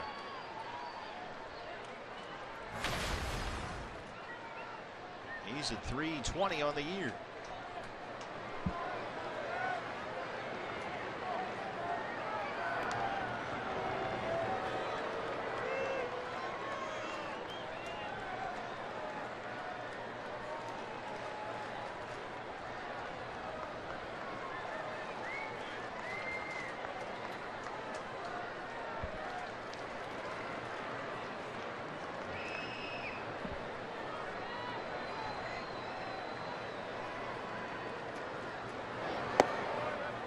Ball 1.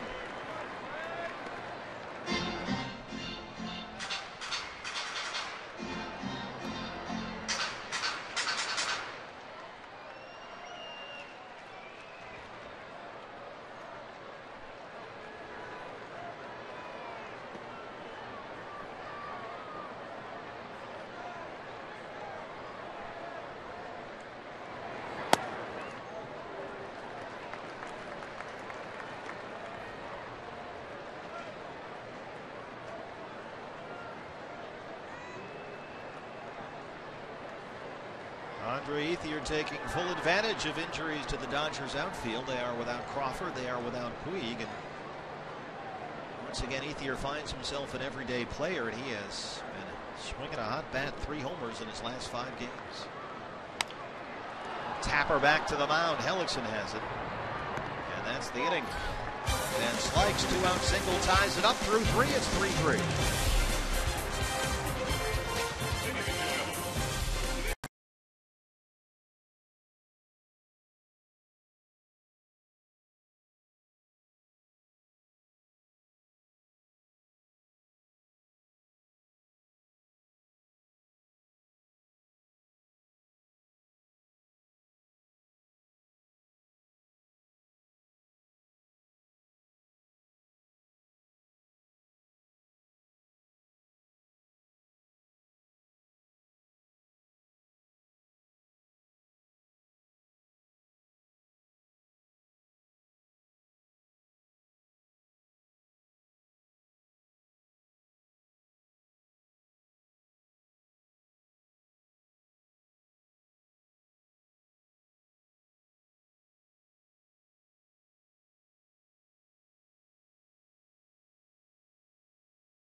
Comeback.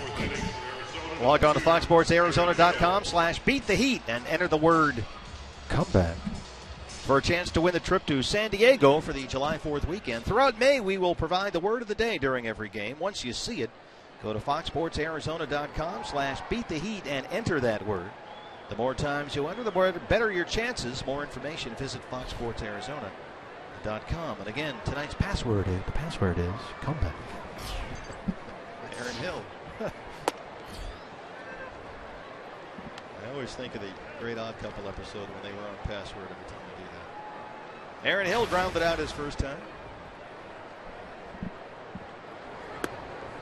Aaron Hill, Jordan Pacheco, Cliff Pennington, 6, 7, and 8 in the Arizona fourth. 3-5-0 for the Diamondbacks, 3-5-0 for Scott Baker and the Dodgers. Baker had a 22-pitch first, a 28-pitch second, but a 14-pitch third. Aaron Hill gets this one up in the air. It is on its way, and it is gone, a home run. Aaron Hill is first of the year, and the Diamondbacks take the lead right back. It's 4-3.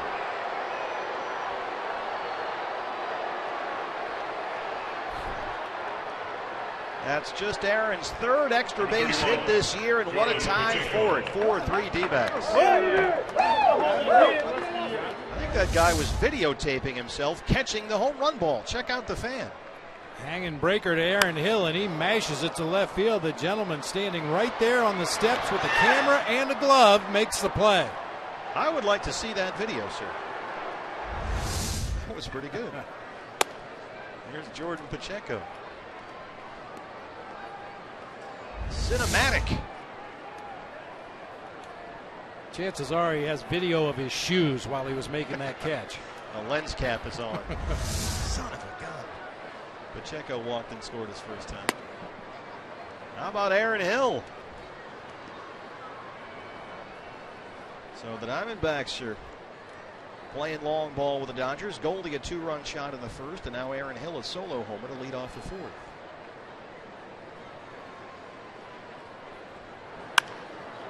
Pacheco gets this up in the air. It's in the right center field gap, but room for Ethier. And that's the first out of the fourth.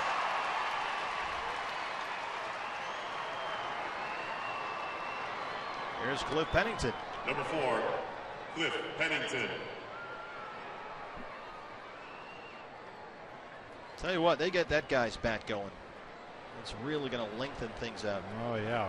Looking for some depth to that lineup, some production from the bottom half, and I don't think Chip Hale cares who it comes from. Penny singled his first at bat tonight. He was thrown out trying to stretch it into 2.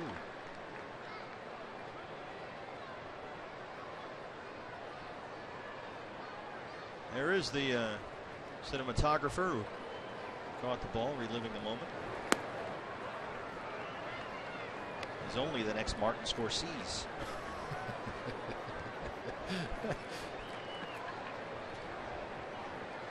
Your 15 minutes is about half gone, pal.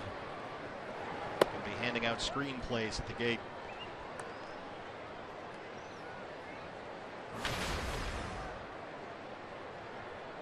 Penny with a nice at bat his first time up tonight. Slashed one down into the left field corner. Unfortunately ran into an easy out at second base as Van Slyke fired a bullet back in from the left field corner.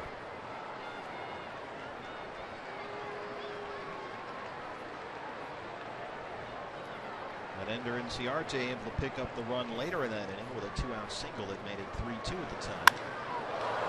There's a fly ball to deep center field. Peterson has room in front of the wall track, and that's allowed out number 2. So the Diamondbacks getting it up in the air here against Scott Baker, a fly ball pitcher, but it's stayed in the yard the last 2 times. And here's the pitcher, Jeremy Hellickson. 7 hits for the D-backs, 5 for LA.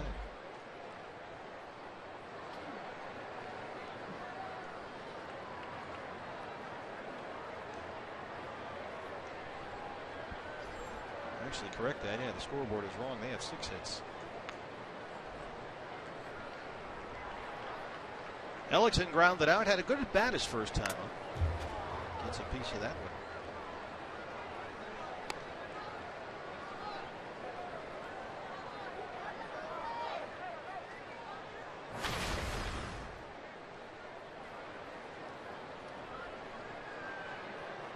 For a guy that hasn't had a lot of experience swinging the bat, Jeremy Hellickson takes a pretty good rip.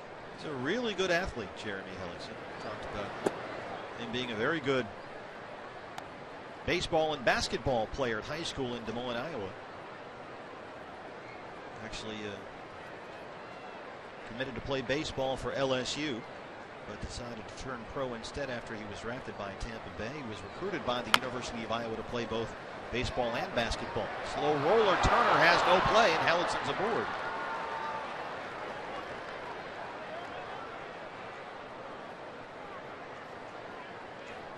Number 5, Ender. I mentioned Turner filling in for Juan Uribe at third base. Probably had enough time to glove this ball and throw across the diamond, but chooses to try the barehanded play.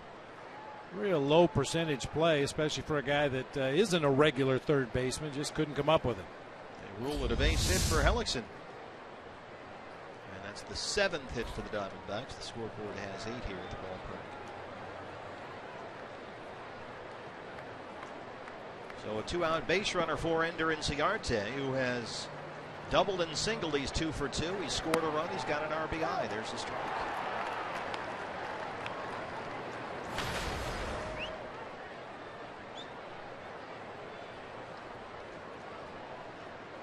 Ender 0 for 1 as a pinch hitter last night. That snapped a 7-game hit streak, but he's picked up right where he left off, 2 for 2 tonight.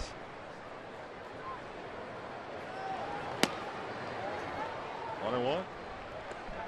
Hey fans, when the D-backs win, you win at Papa John's. A day after every Diamondbacks win, you get 50% off your regular menu price online order at Papa John's. Enter promo code DBACKS50 at papajohns.com.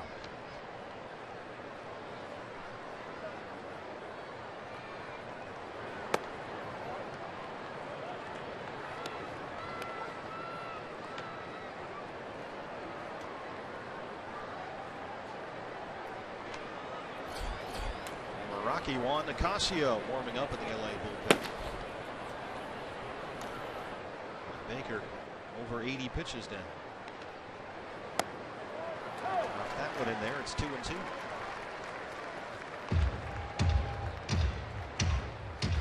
Saw Juan Nicasio warming up for the Dodgers, wearing number 12. Dodgers number 12. I always think of Dusty Baker. Yeah, the Dust Bowl.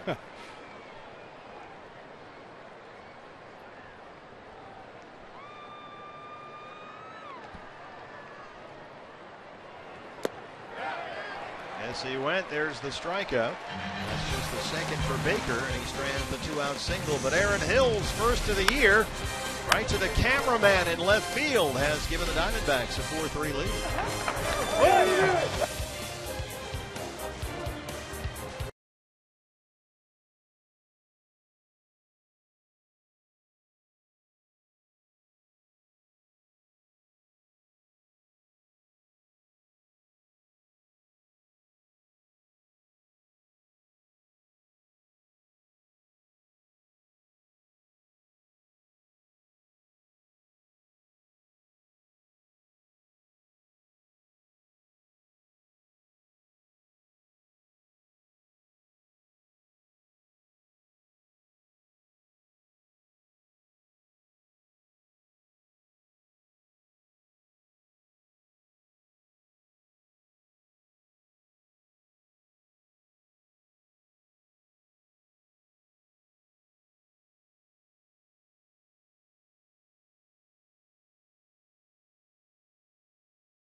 Guys, he was pretty vocal in his displeasure after giving up yet another lead here early on in this game. Went down beyond the dugout area downstairs. I believe pitching coach Mike Harkey went down to chat with him there again. So here we go, a chance for a shutdown inning, which, as you know, could go a long way.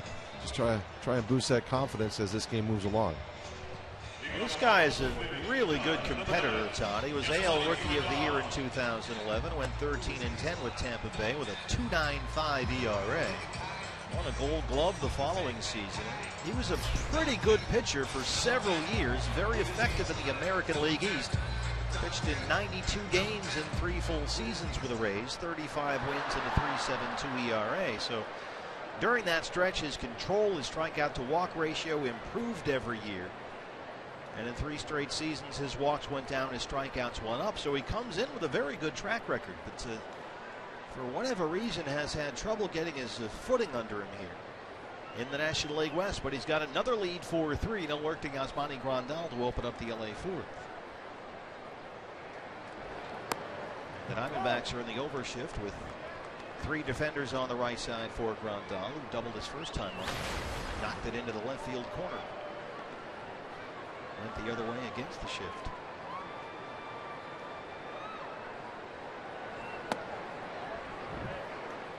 Where did that miss?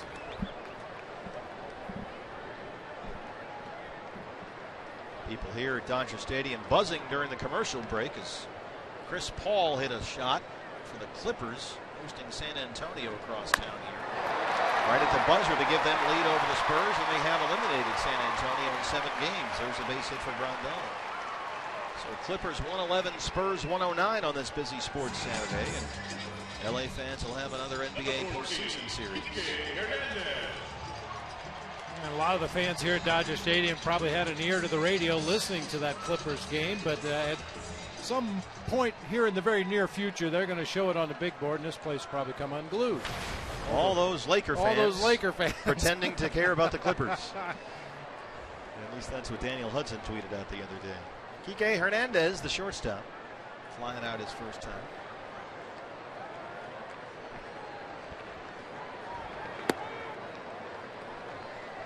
Now they were tied up with about 8 seconds left.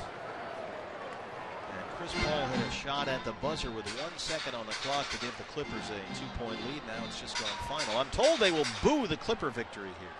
Really? Yeah, I'm not sure what is that all about, Aaron? It's just a thing. It's a fickle town. Well, Billy Crystal, isn't he the guy that's always, Billy and Whoopi, they're always down at those Clipper games wearing Clipper stuff. I guess it hasn't caught on yet.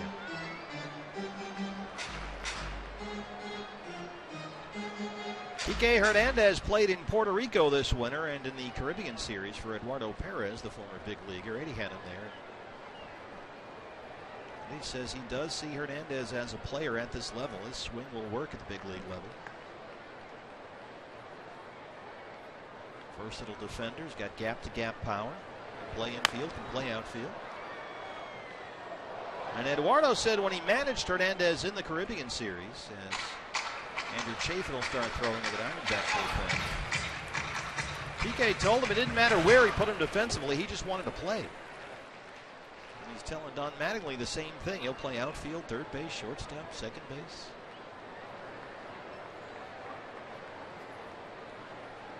You can use him in different spots in the lineup. He'll give you a quality at bat. Down 1-2.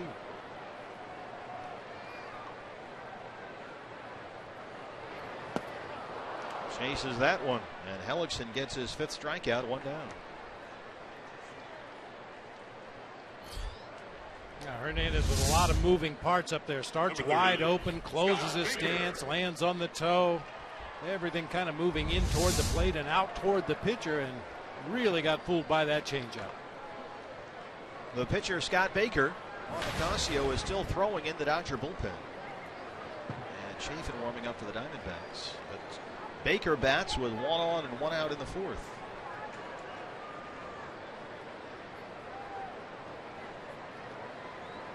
Tomas coming in at 3rd. Goldie at 1st. That's a ball.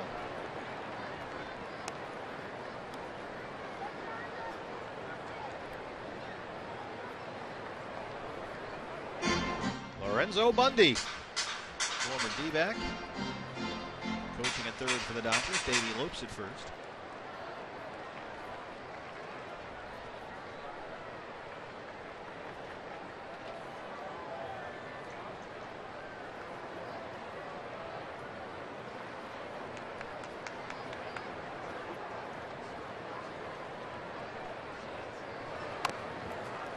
Bunts it foul. It's 1-1.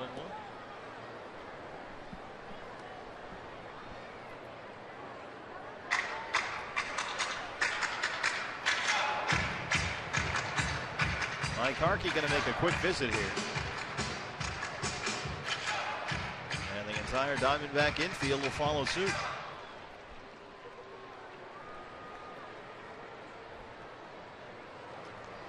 Well, perhaps an opportunity to turn a double play on an attempted sacrifice bunt. Of course, any sacrifice bunt is predicated on the pitcher throwing a strike. Charge your defense aggressively if you're anticipating that sac bunt, possibly get the force play at second and maybe even a double play, but it all depends on Hellickson's ability to throw a strike. So Baker gets back in there with Grandal, the runner at 1st. Tomas in on the grass at 3rd. Goldie holds the runner at 1st base, and Baker squares and shows bunt. Here comes Tomas from 3rd, Goldie from 1st, and he pops it up. Goldie has a play at 2nd. And they'll get 1, and they'll get, no, they will not get the 2nd out at 1st base as Baker beats it out. Nice stretch down there by Aaron Hill, but they get the lead runner in Grandal.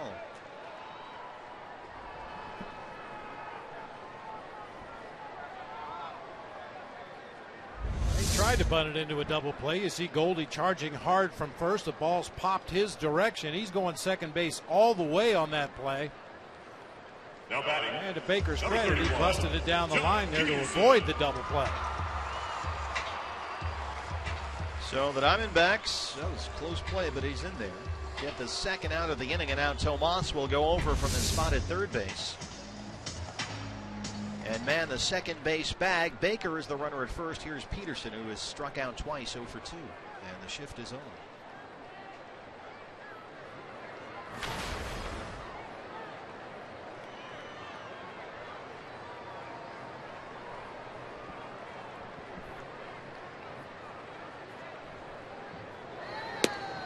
Ball 1.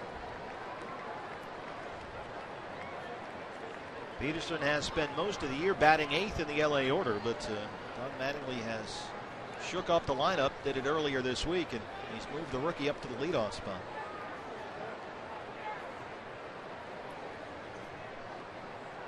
And Peterson in 2 games as the leadoff hitter is homered twice.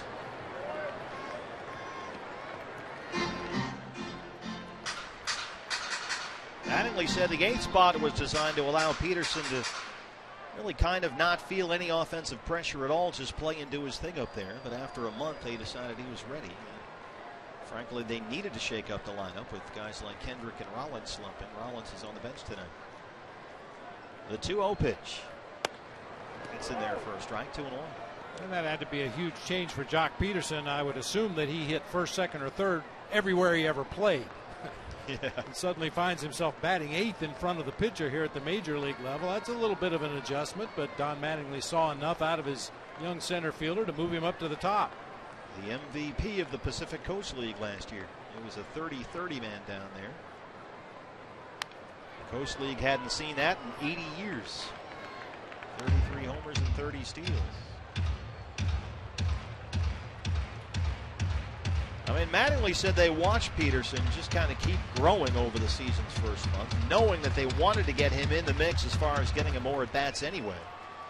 And so the move just seemed to make sense. And the Dodgers' new front office, of course, as it will with everything, had its input. And everyone agreed. So here he is, 2-2 now. Jumped on that one. Mattingly said he's always looked at Jock Peterson as someone who, if he's in your order, that you feel like is dangerous and a really good hitter. And he certainly showed himself to be that. His OPS right now 4th best in the major leagues.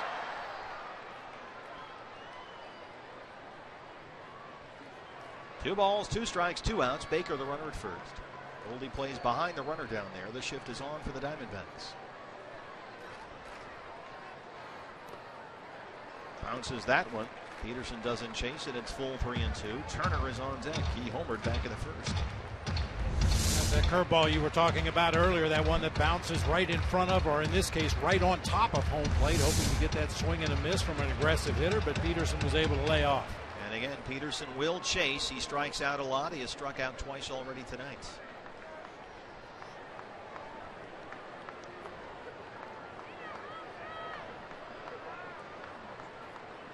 Baker will be off with a pitch from first.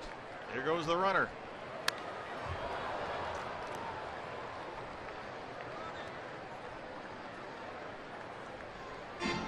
About a half a dozen more foul balls. Make Baker run some wind sprints. See if that takes anything out of him when he goes back out to the mound. Nicasio has stopped throwing in the LA bullpen. Hellickson now at 81 pitches. 48 for strikes. Andrew Chafin has stopped throwing for the D-backs. He was warming up earlier.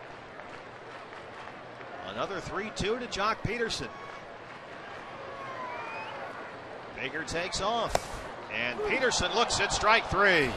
Dave Morales rings him up. That's 6 strikeouts for Jeremy Hellickson. And he gets through the 4th with a 4-3 lead.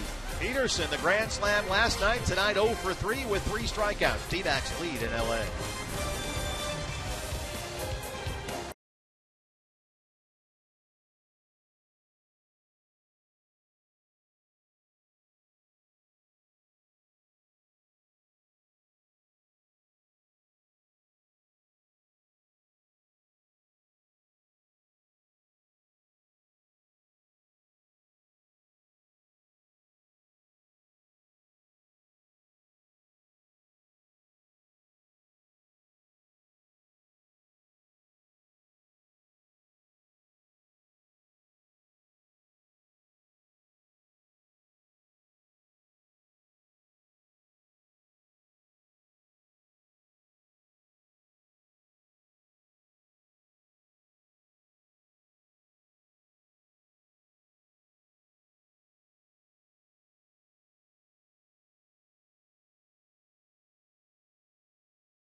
Saturday, May 9th, you can get the Josh Colmenter bobblehead, courtesy of Arizona Sports 98.7 FM. Sunday, May 10th, 10,000 moms will get this soft style ladies t-shirt, courtesy of Fry's Food Stores. And then on May 24th, you can pick up the D-backs fedora cap, courtesy of Gila River Casinos. Get your tickets now at dbacks.com. They have indeed showed the Clipper score up here, a mixture of applause and boos. Juan Nicasio, the former Rocky, is on as Scott Baker goes just 4 innings tonight. Nicasio's 8th appearance of the year, an excellent 1.93 ERA. A.J. Pollock, Paul Goldschmidt, and Mark Trumbo, 2, 3, and 4 in the Arizona 5th. Diamondbacks lead at 4-3. Home runs by Goldie and Hill. Justin Turner has homered for the Dodgers. A.J. so far 0 for 2. He has twice grounded out to third. By the way, we should point out that we are efforting, our outstanding Fox Sports Arizona crew, efforting a conversation with the guy that caught Aaron Hill's home run, the fan who videotaped the entire thing. And the intrepid Brian P. Henry is out there from the pre- and post-game staff doing his journalist thing, and we'll see what they come up with.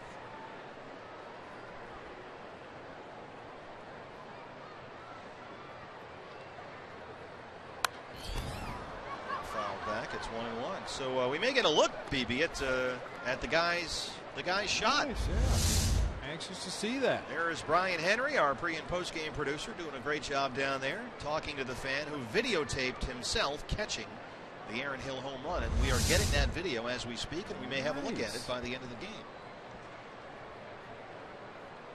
May come in handy during his trial. That's in the seats. I don't know what that means. I just threw it out there.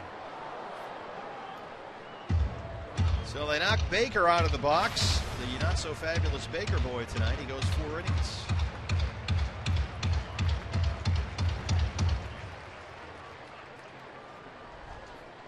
One and 2 on AJ.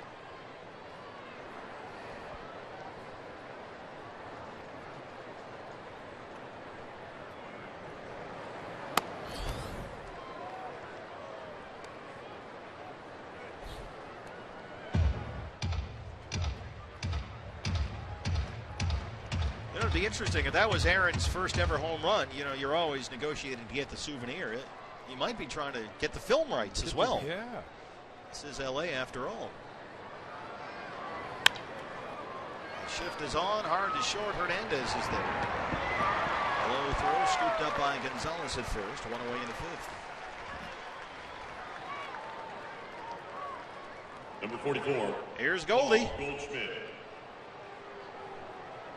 Goldie hit a long home run his first time up tonight. A 2-run shot, his 6th of the year, high and deep to center field.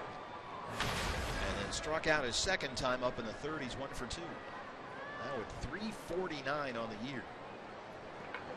And his home run, his 9th career homer here at Dodger Stadium.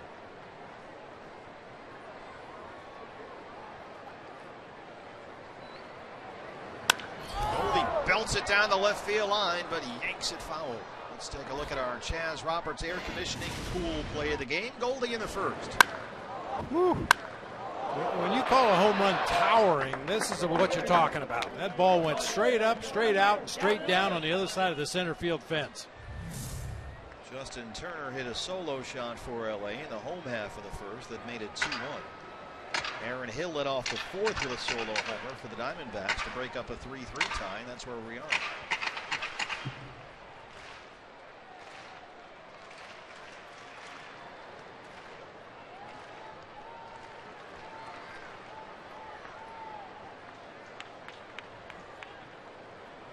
Goldie 12 hits in his last 20 at bats as he steps in here. There's a strike. Quickly 0-2.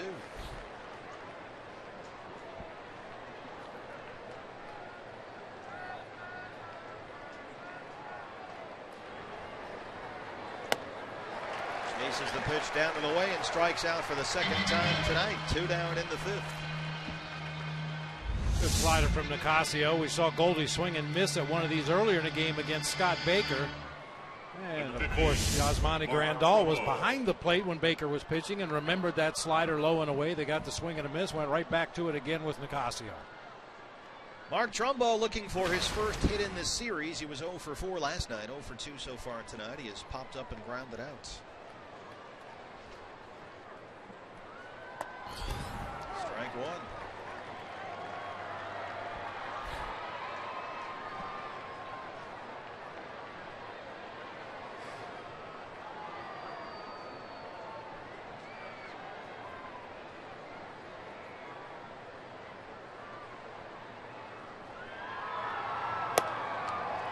Cut at that one at 94. If it looked like Mark Trumbo was running up to the plate, it's because he's had some pretty good success against Juan Nicasio. 2 for 5, both hits homers. A home run swing that time, but it's 0-2.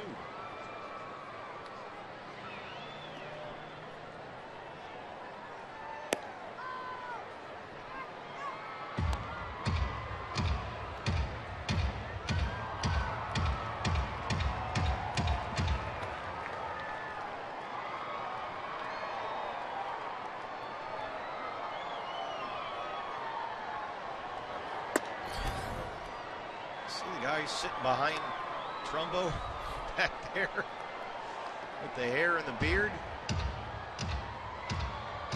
That might be Jimmy Superfly Snookin. How about that look? Wow. First look from far away, I thought it was Charles Manson, for crying out loud. 2-2. Reaches down and lifts it to right center field. Peterson calls off here. And Nicasio works a 1-2-3 fifth. Diamondbacks lead the Dodgers 4-3.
On Fox Sports Arizona is brought to you in part by your Valley Honda dealer, where you'll get more standard features for less money. CenturyLink, your link to what's next. And by Mix One, great taste, no face, available at local retailers. Los Angeles Diamondbacks lead the Dodgers 4-3. Set for the bottom of the fifth, and Jeremy Hellickson back out there for the Diamondbacks. Justin Turner, Howie Kendrick, and Adrian Gonzalez 2, 3, and 4 in the LA fifth. The D-backs lead at 4-3. And Turner, for the second game in this series, has a home run, a solo shot, his first at bat tonight. He walked and scored his last time in. Mentioned that Don Mattingly's been trying to find at bats for all his third base candidates. He's got Uribe on the bench with an 11-game hitting streak. He has sat him the first 2 games of the series in favor of Turner, and clearly it's worked out. Turner's homered in both games so far. The little nubber off the end of the bat. Pennington is there. So you you've got Uribe, you've got Turner, you've got Alex Guerrero, who's red hot. There's a rotation in the field as well with Guerrero and Van Slyke. Van Slyke's out there tonight. Mattingly he said something when the media was on him about the lineup, Bob, that I thought was interesting. He said he likes the challenge of balancing his lineup, moving all the guys in and out of there. But he said he doesn't necessarily like having to have all the conversations with guys about when they're playing and when they're not. I thought it was pretty frank of him to admit, I don't want to have this chat every time somebody sits. But apparently he's had to. A lot of guys in and out of there. I guess that's the toughest part of the job. Oh, yeah. I've told the story many, many times. Game 7 of the World Series in 2001, having to tell Reggie Sanders he wasn't starting that game was one of the toughest things I ever had to do. Reggie had such an amazing year for us that year, but we just felt that Danny Batista was a better matchup against Roger Clemens, and it turned out it worked well. But I can sympathize with Don Mattingly trying to explain to guys why you want them in the lineup one day but not the next day.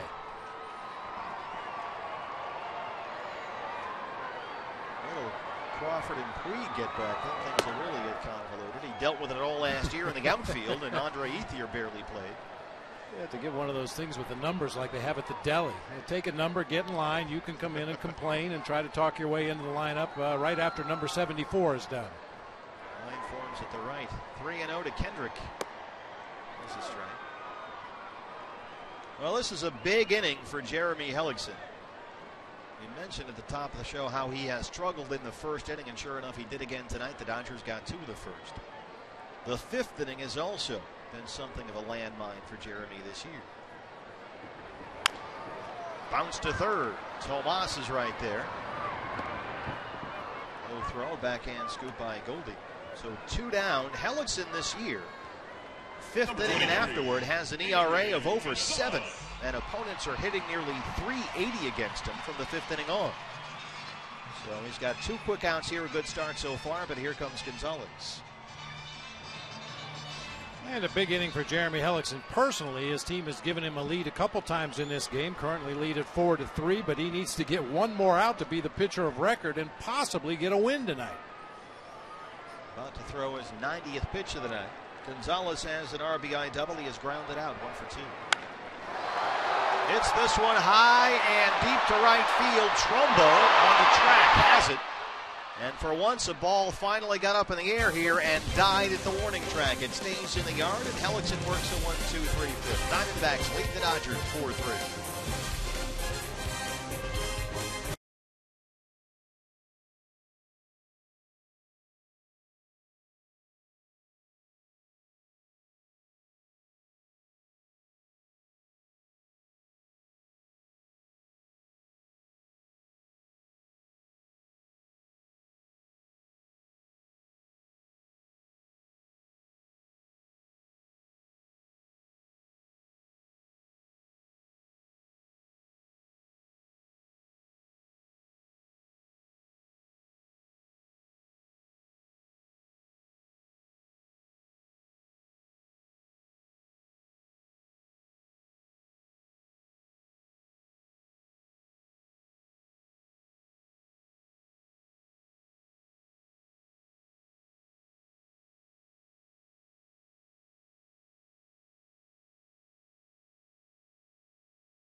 $19, you'll get a ticket to the ball game, a Subway sandwich, a Pepsi, and a coupon for a free cookie. And the value pack is available for any game this season. You can get one right now online at dbacks.com/value. I'll go to the game as long as I can bring my knitting stuff. Fine. Now the pace of this game Oh, there you go. Yeah, She's she's a knitting big something Vin for Scully Vin. fan. Who isn't? Yeah, the pace of this game, she could knit an entire set of curtains for your house. Yasmani Tomas leads off the sixth for the Diamondbacks against Juan Nicasio on for his second inning of relief after Scott Baker wins his 4 innings. Tomas, Hill, and Pacheco 5, 6, and 7 in the Arizona sixth. Tomas a double off the base of the left field wall back in the first. He grounded out his last time.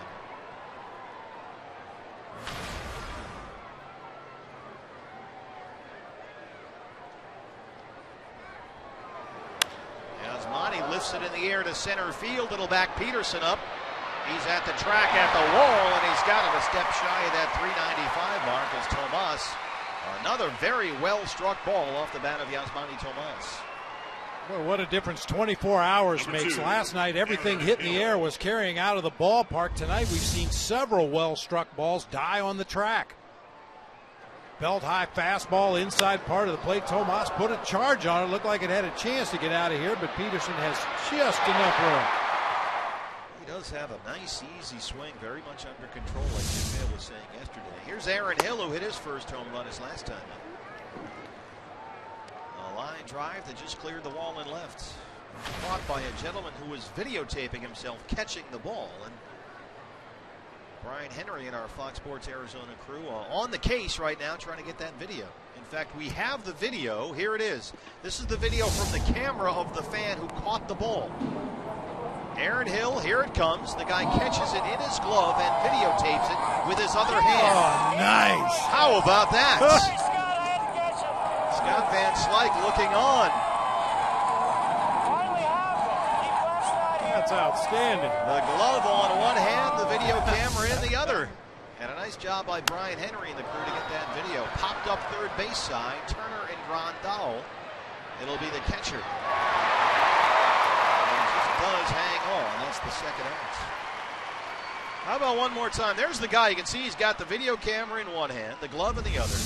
And here's Aaron Hill's last at bat coming right at you. Yes! Game home run catch. Sorry, Scott, I had to catch it. He also appears to be doing his own narration. Finally happened. Keep West not here. Nobody's here. And there's Brian P. Henry and the crew. They interviewed the guy. You can see the interview at FoxSportsArizona.com, and we just showed you the gentleman's video. So we want to thank him for his cooperation. Oh, yeah. Great work, Brian. That's outstanding. Nicely done. Jordan Pacheco now.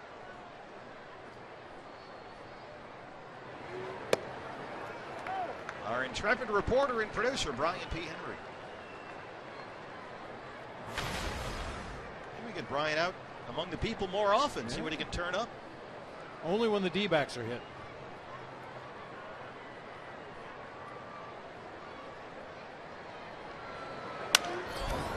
One hopper. Campbell catches it off the hop. And Nicasio has retired all 6 he's faced. Diamondbacks lead the Dodgers 4-3.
Single in his previous at bat that tied the game up at 3 at the time. Let's take a look at our T-Mobile game-changing player that also extended Scott Van Slyke's hitting streak to a career-high 10 games, and during the 10-game streak, he is batting over .460. 5 extra base hits, 9 RBIs. Our T-Mobile game-changing player, and Van Slyke leads off the LA 6th against Jeremy Hellickson, who had an 8-pitch 5th inning. He's at 90 pitches for the ball game right now. And he'll work to Van Slyke, Ethier, and Grandal 5, 6, and 7 in the LA 6th. Jeremy 90 pitches, 54 for strikes. Van Slyke 1 for 2, the single and a strikeout.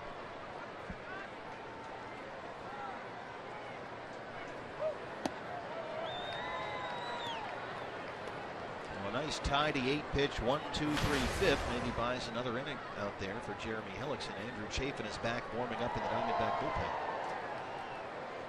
Dodger bullpen is quiet at this point. Ocasio's retired all 6 he's faced, on in relief for Scott Baker. And Slyke chases that one. It's a ball and a strike. Jeremy Hellickson, another rough first, gave up 2 runs, Turner a solo homer, Gonzalez an RBI double. Van Slyke's RBI single tied it in the 3rd. The Diamondbacks took a 4-3 lead when Aaron Hill led off the 4th with a solo homer, his first of the year. But Hellickson so far has walked 1 and struck out 6. He's behind on Van Slyke, 2 balls and a strike.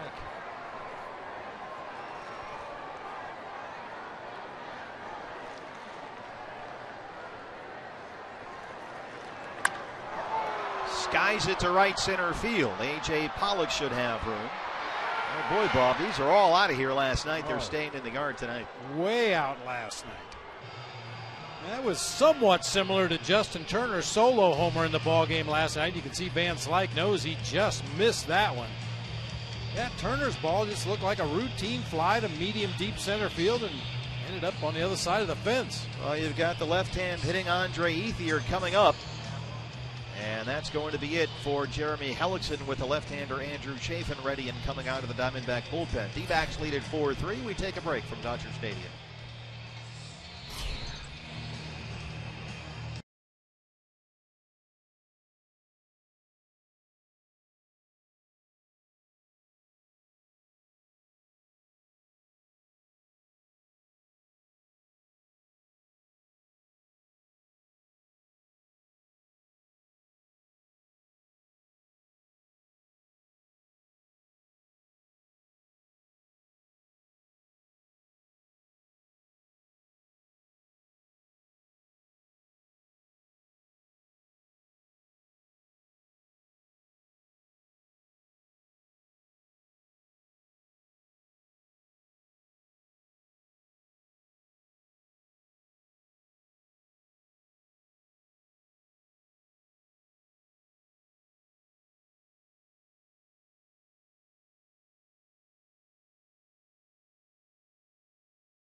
Hellickson settled down after a rough first, went 5 1/3, gave up 3 runs, all earned on 6 hits, walked 1, struck out 6, 94 pitches, 56 for strikes. It wasn't always pretty, but it was, for the most part, effective tonight.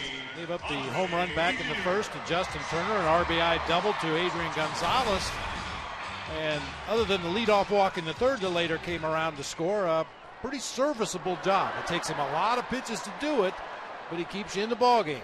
Andrew Chafin, who got his first career win Tuesday in the win over the Rockies at Chase Field, is on to face the left-hand hitting Andre Ethier. Chafin has held lefties to a .200 batting average this year, .212 for his career. Ethier so far tonight 0 for 2. And this has the added benefit of flipping Yasmani Grandal, the switch hitting catcher, who's on deck, over to the right hand side, where he is not nearly as good as he is from the left.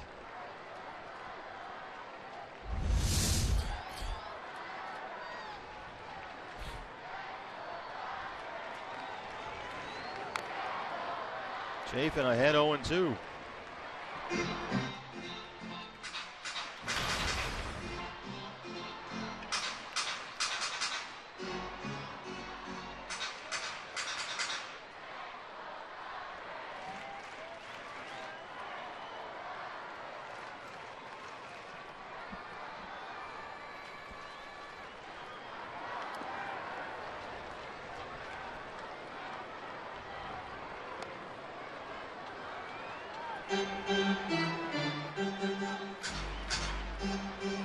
It's amazing.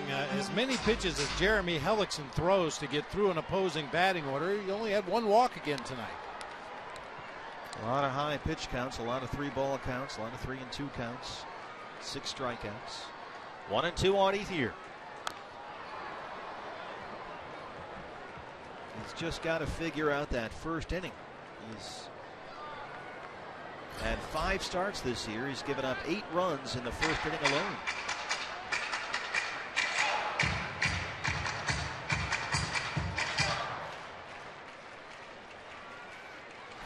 After that, he settles in and he's pretty effective. A ball and 2 strikes on Andre Ethier. Right by Davey Lopes at first.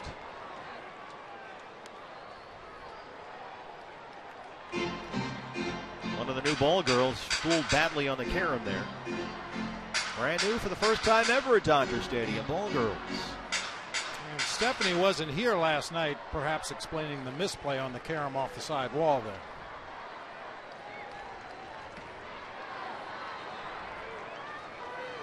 Randall Delgado has started throwing in the Diamondback bullpen.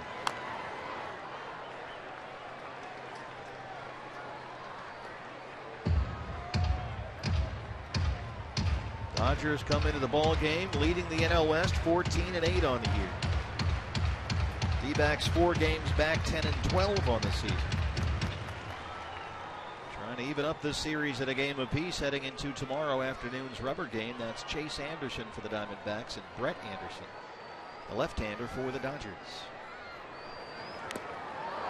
Ethier chases that one. Pacheco hangs on and Chafin gets a strikeout. 2 down in the 6th. Number 9, Yasmani Grandal. Ooh, just able to snag that ball right off the turf, or right off the dirt rather. Hanging on for strike 3. Randall Delgado still warming up for the Diamondbacks. Grandal, the switch hitting catcher, will bat from the right hand side. He hit barely over 160 as a righty last year. 2 outs, nobody on. Here's a strike, 0-1.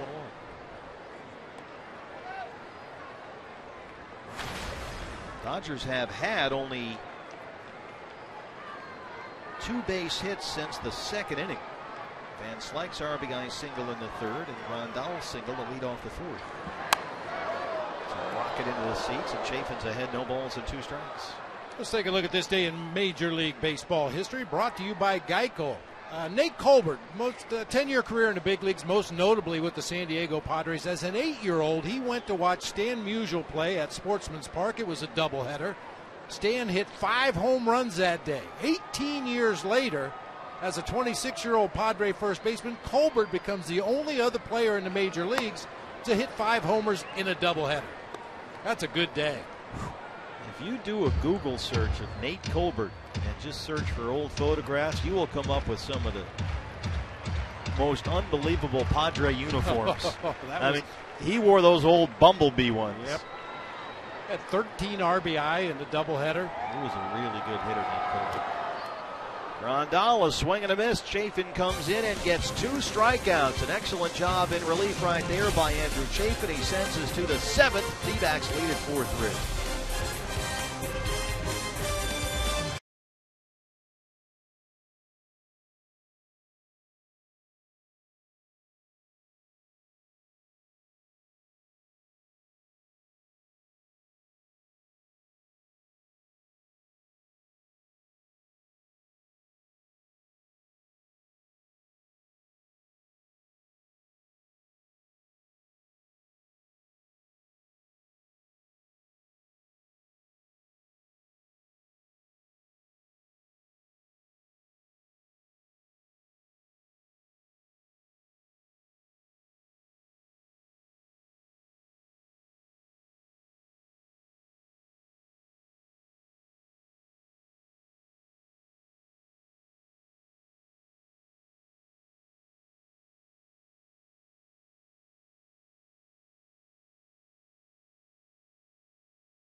maybe the most unique video that we would present to you tonight happened earlier this afternoon while the Kentucky Derby was being shown here at Dodger Stadium, which actually ground Dodgers batting practice to a halt as they watched American Pharoah come down the stretch and capturing the Kentucky Derby for Bob Badford. Congratulations, obviously. But with what Brian P. Henry was able to do with the guy out in the outfield in that viral video that's going to go crazy, I think we're trumped by that. And basically, what I've been told via the Twitterverse is that this guy has his own YouTube channel and does this more often than you think, catching home runs and videotaping himself. So he's a multitasker.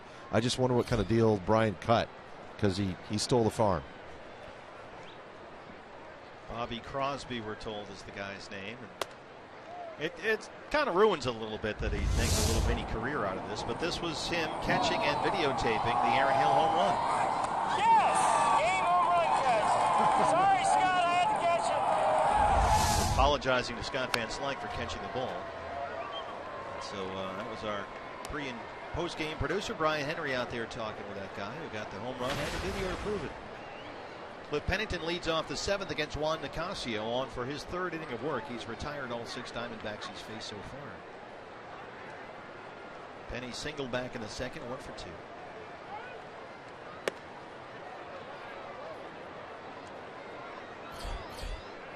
Pitcher spot is due up next, and one of the heroes for the Diamondbacks last night, Danny Dorn, in the on-deck circle. Got his first big league hit. Popped him up third base side. An easy play for Turner in foul ground.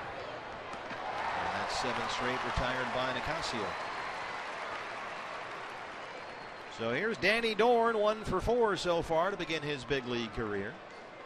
A pair of walks, his first major league hit in front of family and friends right here last night at Dodger Stadium. A great moment for the native Californian. Everybody's first major league hit is a big deal, but especially for Danny Dorn and all he has gone through to get to this point. 10 years in the minor leagues, a 30-year-old rookie. And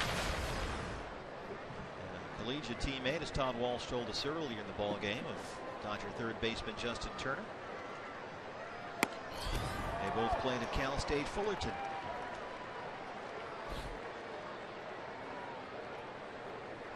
You think if he had a sense of humor, Danny Dorn would bunt here? Yeah, I was just thinking the same thing. Hey, Roomy, play this. Yeah, exactly. Would you like to share this moment? It's me with a bunt single. 96 from Nicasio, and Dorn is down 0-2.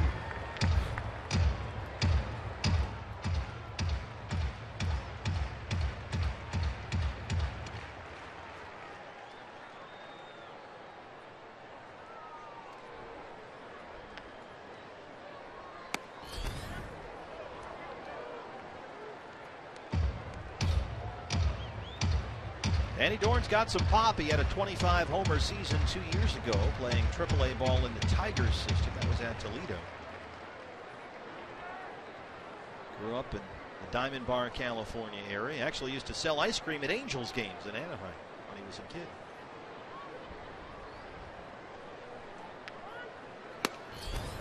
Looks at strike 3. Second strikeout for Nicasio.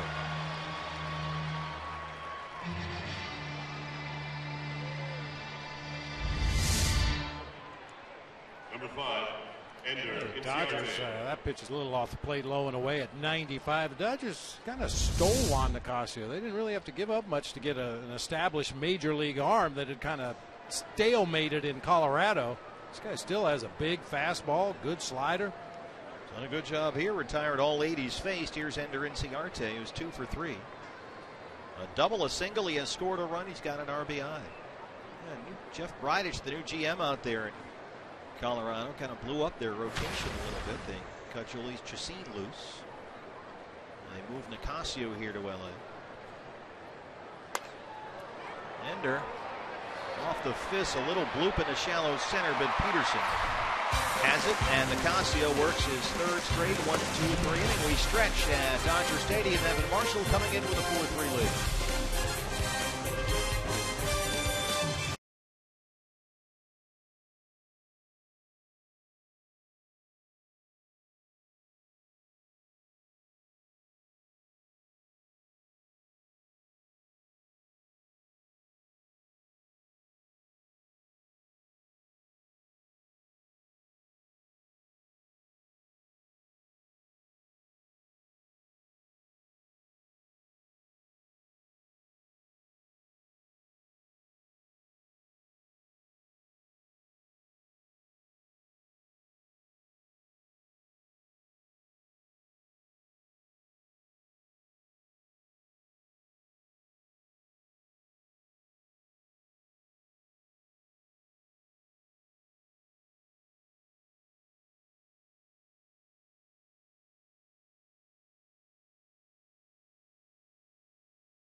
by Cox Communications, is set to take you to a Diamondbacks game. To stop by this month's participating Cox Solution Store in Casa Grande to enter for a chance to win 2 seats on the Fan Express bus. You'll get round-trip transportation to the D-backs game on June the 6th. Registration ends May 25th. For more information, visit foxsportsarizona.com. Evan Marshall on for the Diamondbacks to work the bottom of the 7th here. 8-9-1 due up for the Dodgers. D-backs lead at 4-3. They have out hit LA 7-6. Ninth appearance of the year for Marshall, who has been a little up and down this year. Yeah, up with his fastball, which has been part of the problem, but down with everything else. You'd like to see him just continue to pound away at that bottom of the zone with everything. Kike Hernandez, the shortstop, will lead it off. He's the number 8 hitter. Pitcher spot is due up after that, and Jimmy Rollins is in the on-deck circle for the Dodgers. Hernandez 0 for 2. He struck out his last time up. There's a strike on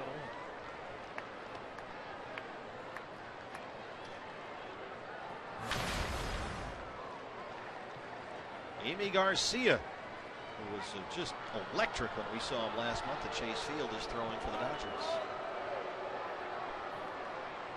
Breaking the action. Guess why at Dodger Stadium? A beach ball is out there in left center.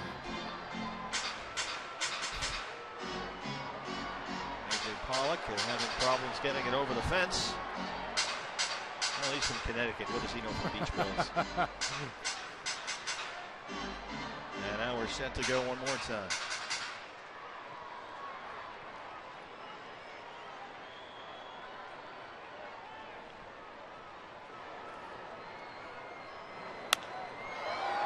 Chops it in the air to right. Trumbo's under it.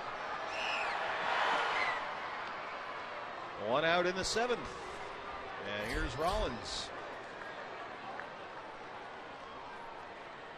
Pitching for the Dodgers, number 11, Jimmy Rollins. The slumping Jimmy Rollins. He's under 180 for the year with 2 homers. The on-base percentage has dipped below 280 for Rollins, who was 0 for 3 last night with a walk and a strikeout. And Rollins really scuffling right now. He's in a 4 for 36. Oliver Perez has started throwing for the Diamondbacks.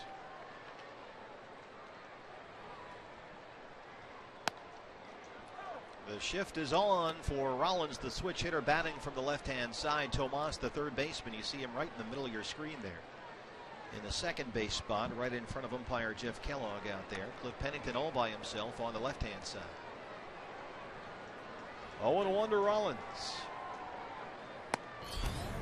This is a 95 close, a ball and a strike.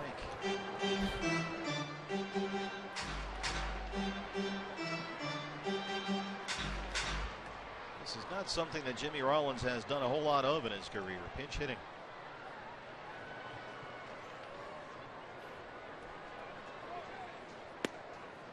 This is away again, 2-1. You mentioned Oliver Perez warming up for the Diamondbacks. I would assume we won't see him before Adrian Gonzalez. All right, come on, let's get That's all.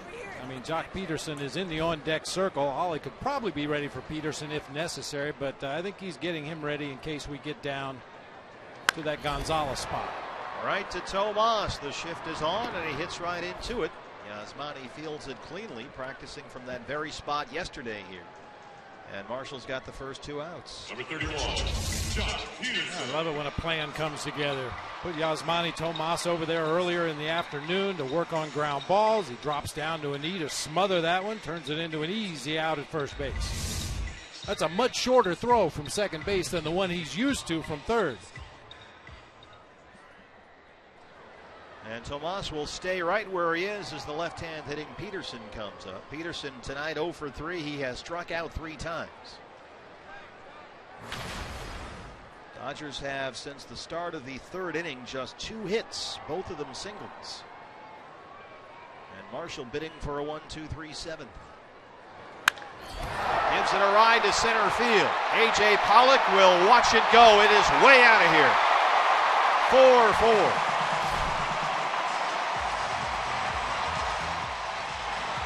Halfway up the seats in center. And Peterson has his second home run of this series. The Dodgers, their second home run tonight. Another no-doubter off the bat of the rookie center fielder.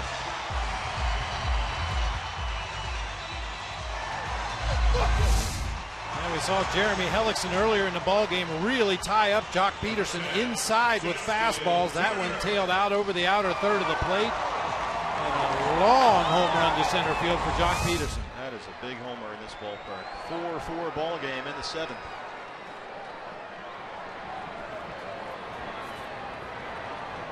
His 6th of the year. Justin Turner homered in the 1st. Jock Peterson. He has homered now 4 times in his last 5 games. And he has homered 5 consecutive home starts now with a home run for Jock Peterson. That'll get you moved up in the lineup after all. Well, you can't go anywhere from the number 1 spot. I think he's locked in for the time being. 6 home runs on the year, 4 in the last 5. 1-1 on Turner. And he just turned 23 about a week ago. That's out of play, 1-2. If he keeps hitting for that kind of power, you may see Don Mattingly slide him down into more of a run-producing spot in the lineup. They could get Rollins bat going. That would make sense. That would really help the Dodgers.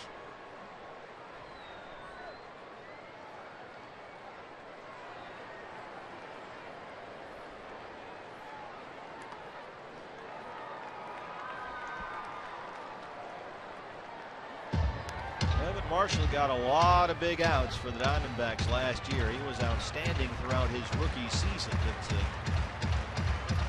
he's met with mixed reviews so far this year.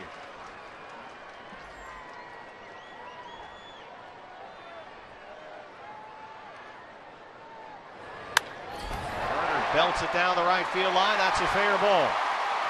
It's in the corner. It rolls around out there. Trumbo has an issue corralling it, but Turner will stop at second. And that's his 4th double. He's on board for the 3rd time tonight, Justin Turner. That sort of funneled around that curved area out there right by the door to the Diamondback bullpen. Yeah, depending on where that ball hits on that sidewall, occasionally it will slow down. Other times it will almost accelerate around that corner. It hit that angle. Nice job by Mark to play it cautiously and then close ground when he saw the ball rolling on the warning track. That's a sure double anyway. Just make sure he doesn't get 3. Howie Kendrick is coming up. Mike Harkey to the mound. Oliver Perez is still throwing for the Diamondbacks. Now batting, number 47, Howie. And Turner is the go-ahead run at second with 2 outs. Kendrick will hit. He's 1 for 3. Dave Morales going to go out there and break this up.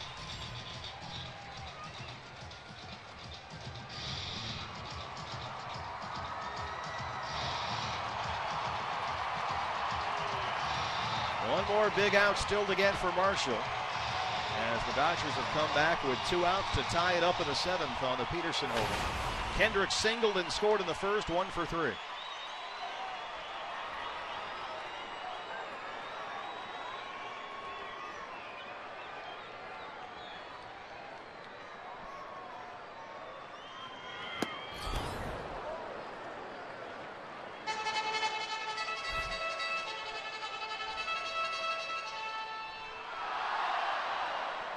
Kendrick hitless last night. He had a walk and a strikeout.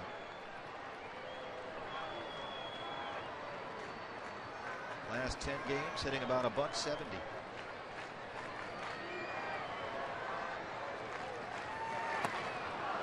Marshall's ahead, no balls and 2 strikes. Gonzalez would be next. Perez ready in the Diamondback bullpen.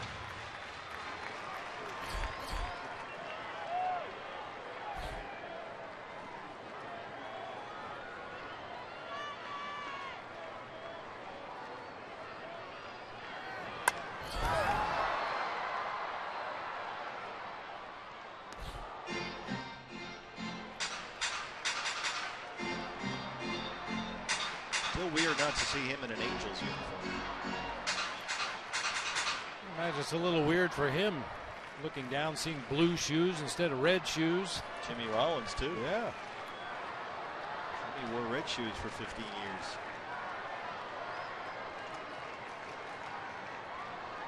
0-2 on Kendrick. Turner the runner at second, 2 outs. Bounces that one in the dirt.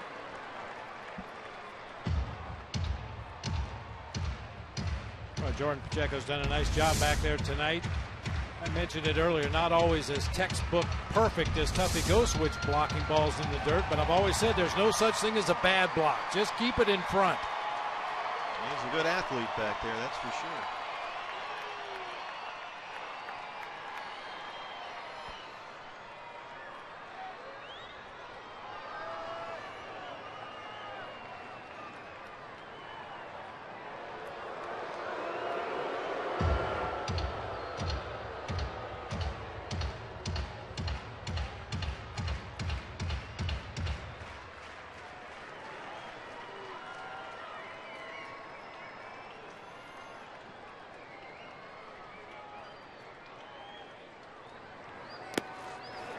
Quick glove hand right there from Jordan Pacheco. It's 2-2.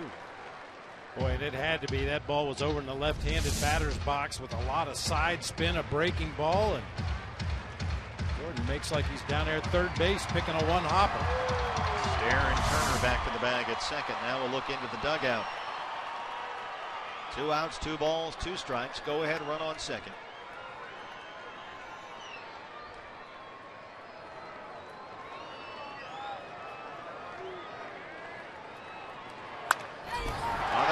Second, it's under the glove of Aaron Hill. They will wave Turner. Trumbo can't pick it up in right field, and the Dodgers take the lead. Howie Kendrick makes it 5-4. Third hit in this inning, all with 2 outs against Evan Marshall.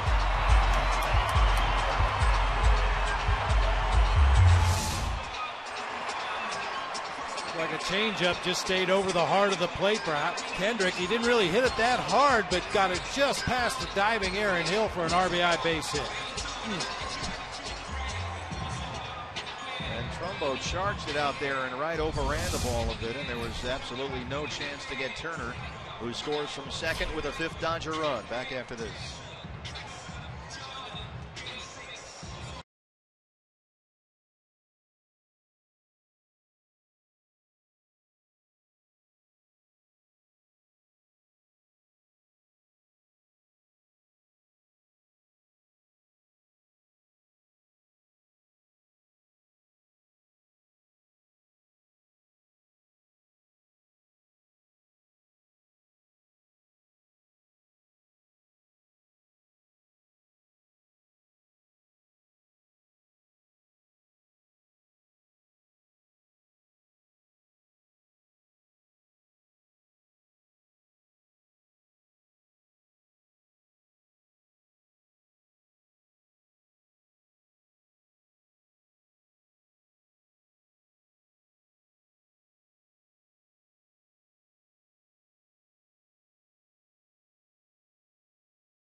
Arizona is brought to you in part by Chaz Roberts, Air Conditioning and Plumbing. Choose Chaz. And by Tire Pro, the best selection of Continental and General brand tires. Visit one of the 22 locally owned Arizona Tire Pros locations. Dodgers have taken a 5-4 lead here in the home half of the 7th inning in L.A. Evan Marshall got the first 2 batters he faced, then went home run, double, single. And the Dodgers now with 9 hits to the Diamondbacks 7 lead at 5-4. Oliver Perez is on for the 12th time this year. He'll work to Adrian Gonzalez with Howie Kendrick at first and 2 outs.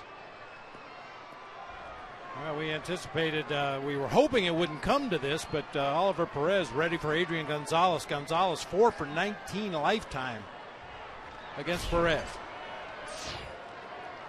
Kendrick at first after his RBI single made it 5-4 LA. There's strike one.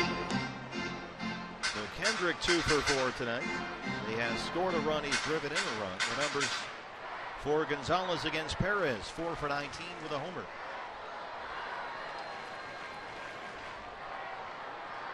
Gonzalez had an RBI double back in the first. He's 1 for 3. 0-2. Well, such an effective pitch. Throw a off-speed delivery out of a slide step. Hitters just subconsciously speed up when they see that slide step, and then you throw them an off-speed pitch, and most of the time they're way out in front.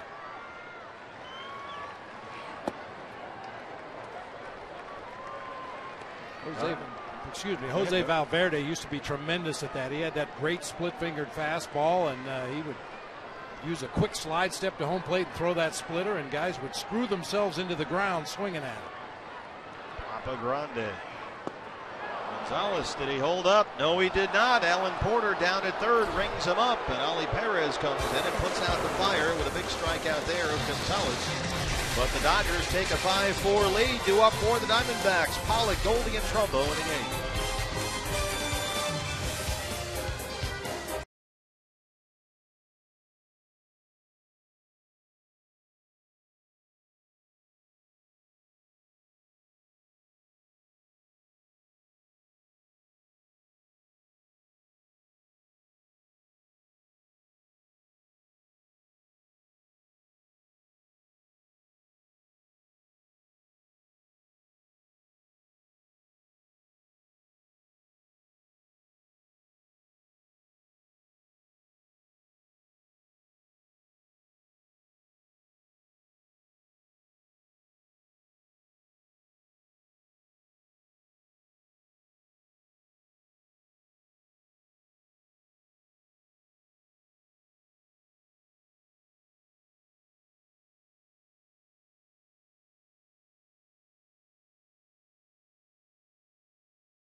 A 2-run homer in the first gave the D-backs a 2-0 lead. Dodgers got 2 back in the home half. Justin Turner a solo shot. Adrian Gonzalez an RBI double. Aaron Hill a solo homer in the fourth made it 4-3 Diamondbacks. But the Dodgers have answered with 2 in the bottom of the 7th against Evan Marshall, including another long home run by their rookie center fielder Jock Peterson. And now the hard-throwing Emi Garcia is on for the Dodgers, and this guy has been absolutely lights out so far in 12 appearances, a .77 ERA. He is tied for first among all National League relievers for the most strikeouts with 19 Ks in less than 11 innings. Opponents hitting only 100, 4 for 40 against Garcia. He throws strikes and throws them hard. Jimmy Rollins will stay in the game and take over at shortstop for Kike Hernandez.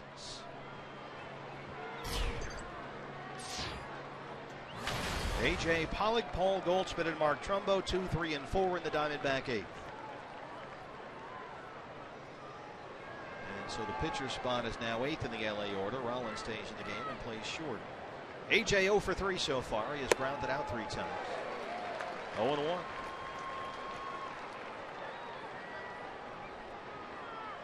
Boy, this guy, first look at him was at Chase Field last month. I think he threw 26 pitches in that appearance, 23 strikes.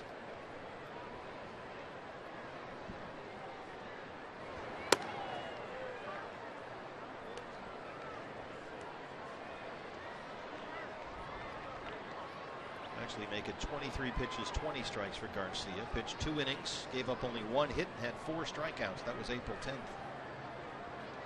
Diamondbacks won that game 4-3. 95 is in the seats, a ball and 2 strikes. I think Garcia doesn't have a real smooth delivery, adding to the deception, and then rears back and fires it up there in the mid to upper 90s. You got him back there. They got Baez, who we saw last night. Managed to ham and egg a bullpen back there without their closer Kenley Jansen. And AJ just up there hacking, getting a piece. It's still 1-2. Ocasio did a great job for them. He worked 3 straight 1-2-3 innings, and now Garcia starts the 8th. Ocasio in line for the win right now in relief.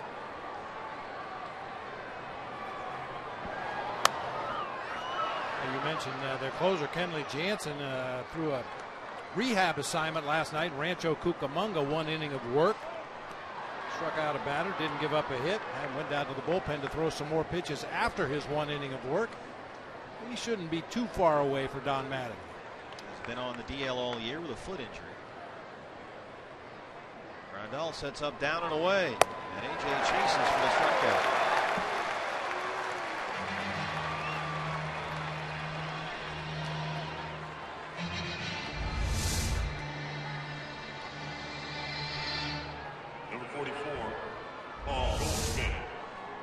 Here comes Goldie. A 2-run homer in the first. He has struck out twice tonight. 1 for 3.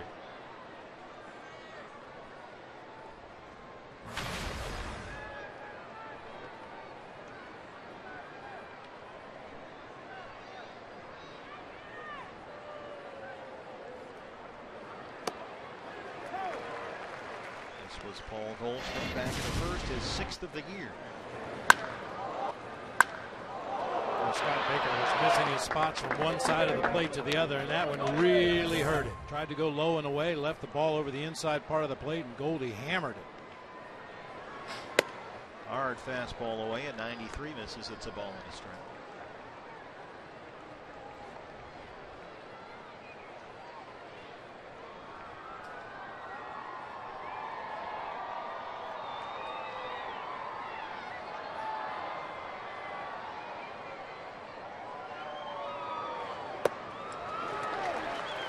Ball buckled him there. It's 1-2. Most righties start that slider over the plate and break it away. That one kind of started almost right at Goldie and broke over the inner part of the plate. Front door slider.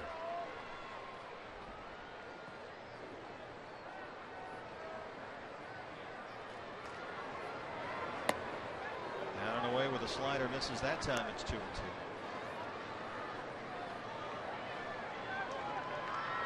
Yimi Garcia.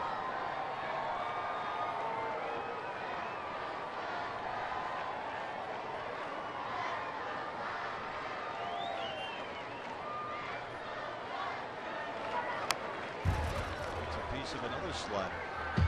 Hasn't thrown anything resembling a fastball close to the plate in this event.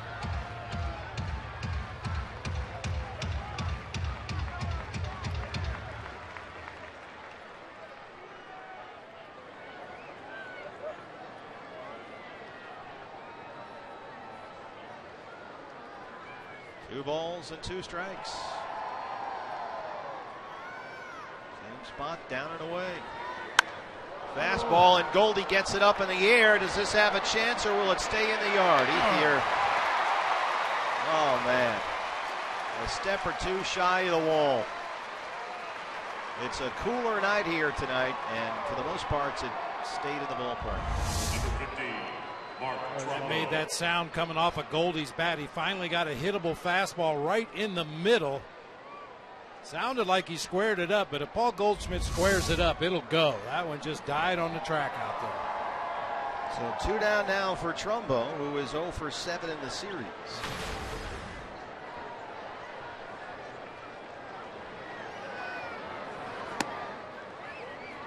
A lot of sliders from Garcia.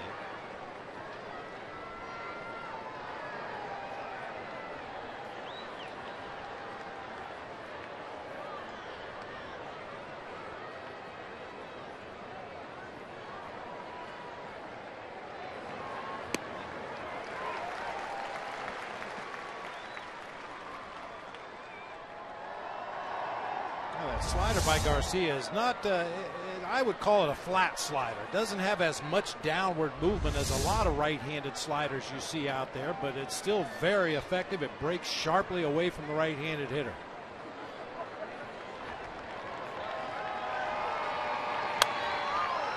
His fastball that time away, and Mark just does get a piece. It's 1-2.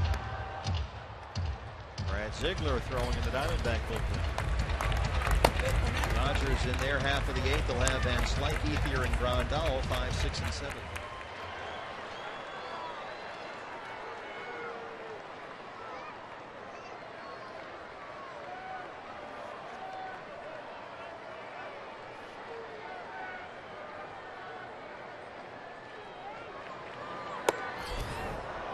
Grandal wanted it elevated up and away. It leaked back in toward Trumbo and missed for ball 2.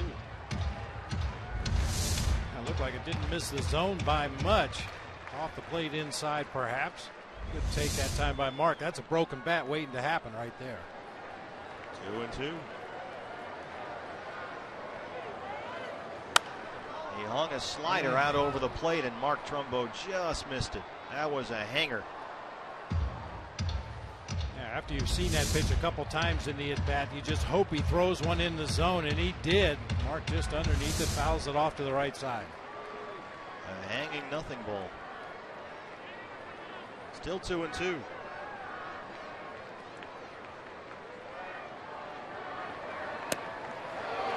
Spits on that when it's full. Tomas is on deck. And he's hit the ball well tonight.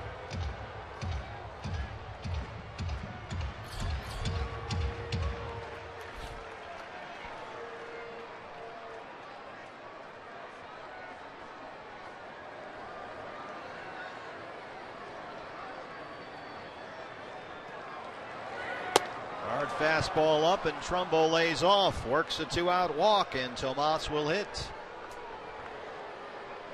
Good at bat there by Mark Trumbo.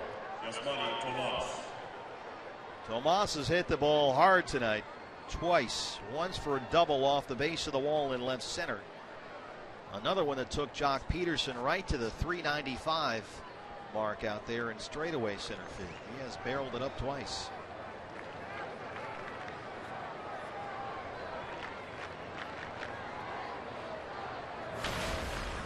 See if Garcia can hang a slider here like he did to Trumbo. Tomas in there at 323.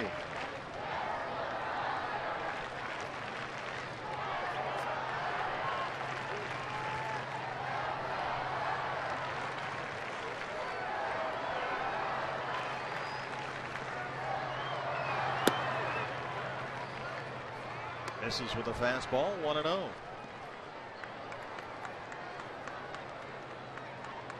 Monty Tomas says he's been working in the cage, trying to let the ball get a little closer before he swings. And he says before he's connecting up at the plate, he is thinking about being aggressive with his swing.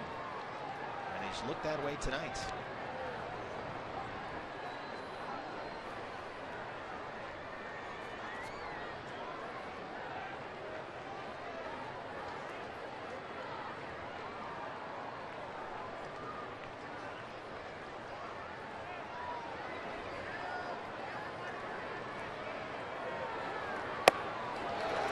Slider in there for a strike, 1-1. Left it up.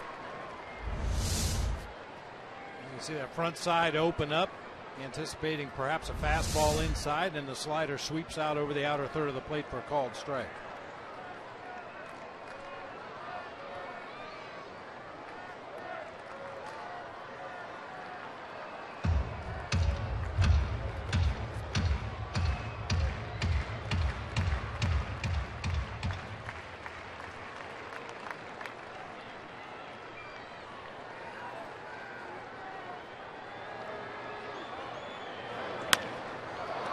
Gets it up in the air to center, but right at Peterson. And Garcia strands the 2-out walk. Bottom 8 coming up. Diamondbacks trail at 5-4.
look at the Cox Gig Life high-speed highlights. Brad Ziegler on for the Diamondbacks, their 5th pitcher of the ball game. He'll work the home half of the 8th against Scott Van Slyke, Andre Ethier, and Yasmani Grandal. 11th appearance of the year for Brad, and he has yet to give up an earned run. Van Slyke an RBI single in the 3rd. He's 1 for 3. Now with a 10-game hitting streak.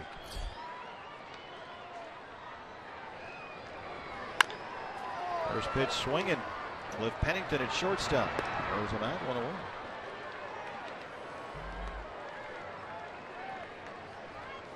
1-1. Diamondbacks led it 4-3 in the bottom of the 7th. Evan Marshall got the first 2 men he faced. John Peterson tied it with a long home run. Justin Turner doubled, and then Howie Kendrick singled home Turner to make it 5-4 LA. And here's Andre Ethier, who's 0 for 3.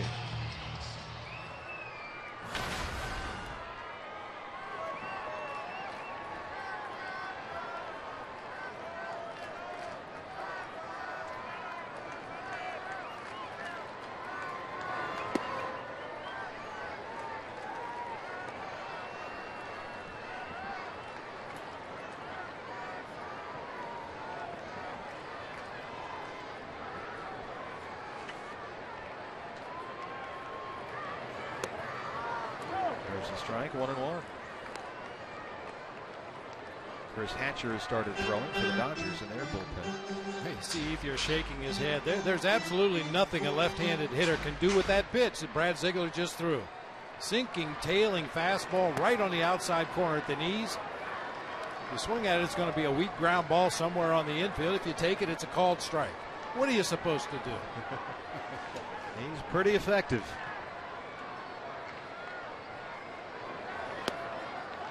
This is with it that time, and it's 3-1. Brad Ziegler set a Diamondbacks record earlier this year, his 254th appearance. That was back on April 25th. The all-time appearance leader, passing Jose Valverde. Not too careful maybe here with Ethier. He walks him. And it'll work to Grandal. Fox Sports Supports is proud to team up with AYSO, the world's largest soccer club. Go to ayso.org/play to find your region and sign up for your fall team today. Yasmani Grandal. Grandal, a pair of hits, a double in the 2nd. He singled in the 4th, 2 for 3.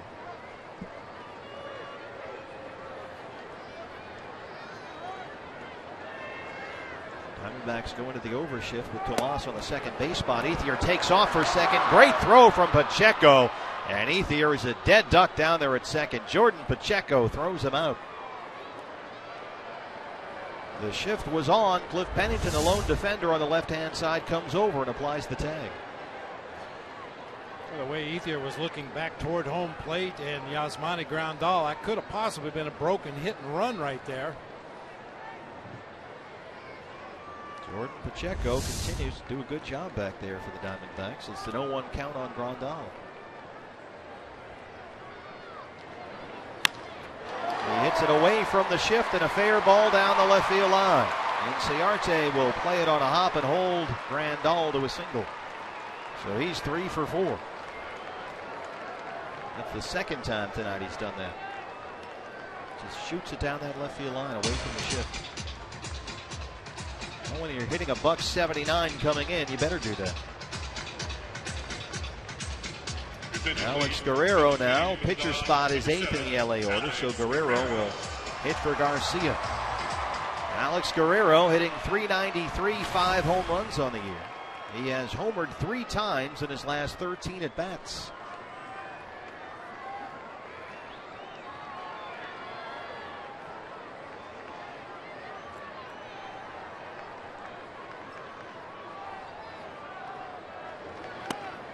There's a strike, 0-1. It was kind of unusual to see Ethier running. That's why I speculated maybe it was a broken hit and run. The Dodgers don't run much at all. They've only stolen 7 bases. They've been caught 9 times.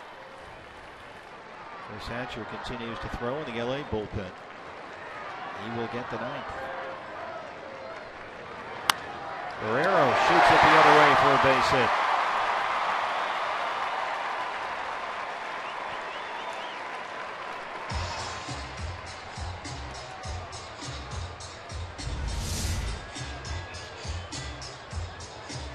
fastball, pretty good pitch right at the outside corner at the knees. Guerrero just goes with it, takes advantage of that hole on the right side. So 2 on, 2 out for Rollins. Grandal is the runner at second and Guerrero at first. Rollins came in as a pinch hitter in the 7th inning and grounded out his second at bat tonight.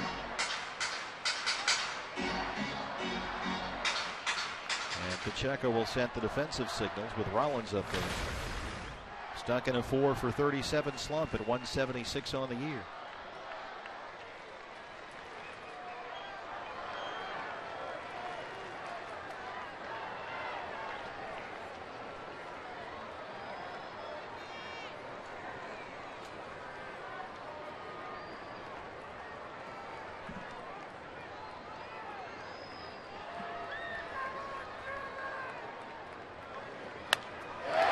Down and drops it into right field. They are waving Yasmani Grandal. Here's the throw for Mark Trumbo, and it is not in time. 6-4 Dodgers. RBI single for Rollins. A walk and 3 straight base hits against Brad Ziegler. Did the same thing to Evan Marshall in the 7th inning after he got 2 quick outs. The home run by Peterson, the double by Turner, an RBI single by Kendrick. This inning it was a single by Grandal to left field, Guerrero with a single to right field. Now Jimmy Rollins, only his 3rd hit this season in 21 attempts with runners in scoring position. And the dangerous Jock Peterson comes up with 2 outs and men on the corners. Chip Hale will go to the mound conference time. The bullpen is quiet for the Diamondbacks, so this is Ziegler's hitter. You've got to be careful with Peterson. He homered in his last at bat, a long home run to deep dead center field. He is the first Dodger rookie to homer in 4 straight games in which he's had an at bat since 1969. He came in and pinch ran Tuesday night, so that's why that stat is a little confusing. But he has homered in this for this ball club. 4 straight games with an at-bat. The grand slam last night. The solo shot in the 7th tied it tonight at 4. And the Dodgers have tacked on 2 more. Guerrero is at 3rd and Rollins at 1st. 2 outs and Peterson is the hitter.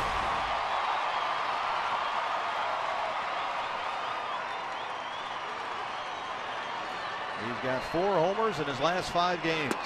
1-1.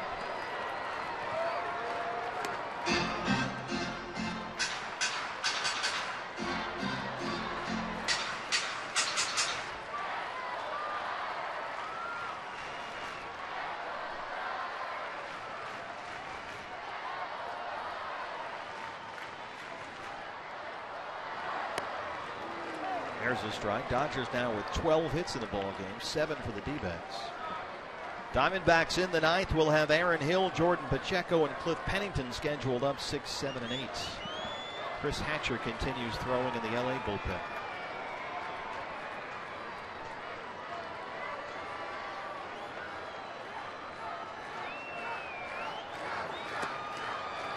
This is potentially a tough matchup for Brad Ziegler because that sinking, tailing fastball will be working away from Jock Peterson. Jeremy Hellickson had real good success the first 3 at-bats in this game, pounding Peterson inside, making him alter his swing to try to get to the ball. Justin Turner would be next. He homered back in the 1st.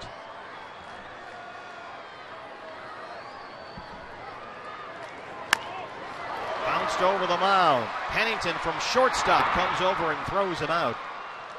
And Ziegler strands 2, but the Dodgers get 1 more, and they send us to the 9th. Diamondbacks trail at 6-4.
Dodger Stadium. Diamondback Live pregame show comes your way with Todd Walsh at 12:30 in the afternoon.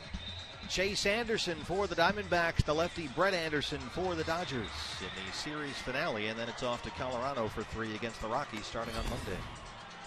Ninth inning here in LA, and the new pitcher for the Dodgers is the right-hander Chris Hatcher. He's got 1 career save. That was opening day versus the Padres. They are ham and egg in the bullpen down there, and so far so good. Although the ERA for Hatcher is 7.56, that's a little deceiving. He's got 15 strikeouts in fewer than 9 innings of work. He has tossed scoreless relief in 6 of his last 8 appearances.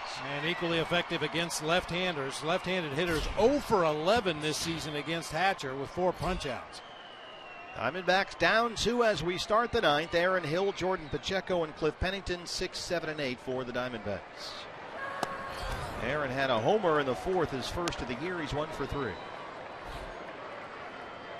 So he's hit safely in 4 of his last 5, looking for at least 1 base runner here.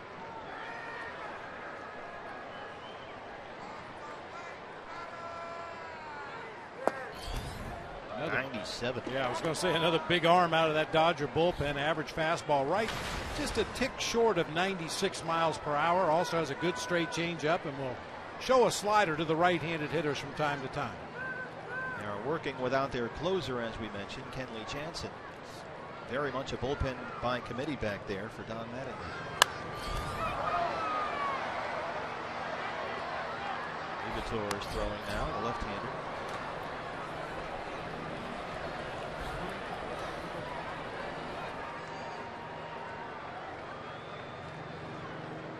David Peralta, you imagine that he's getting ready for Peralta. Peralta's got a bat in the Diamondback dugout. Pitcher spot is 4th in this inning. So the Dodgers have the lefty up. This is sky to short right field. Kendrick is out there calling for it. Now Ethier calls him off, and that's the first out.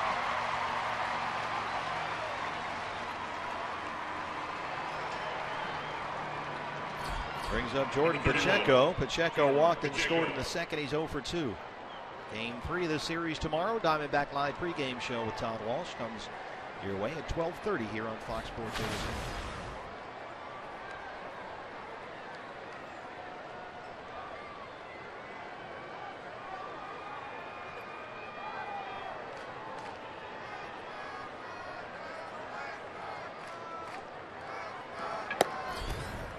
Strike 1 in there at 97.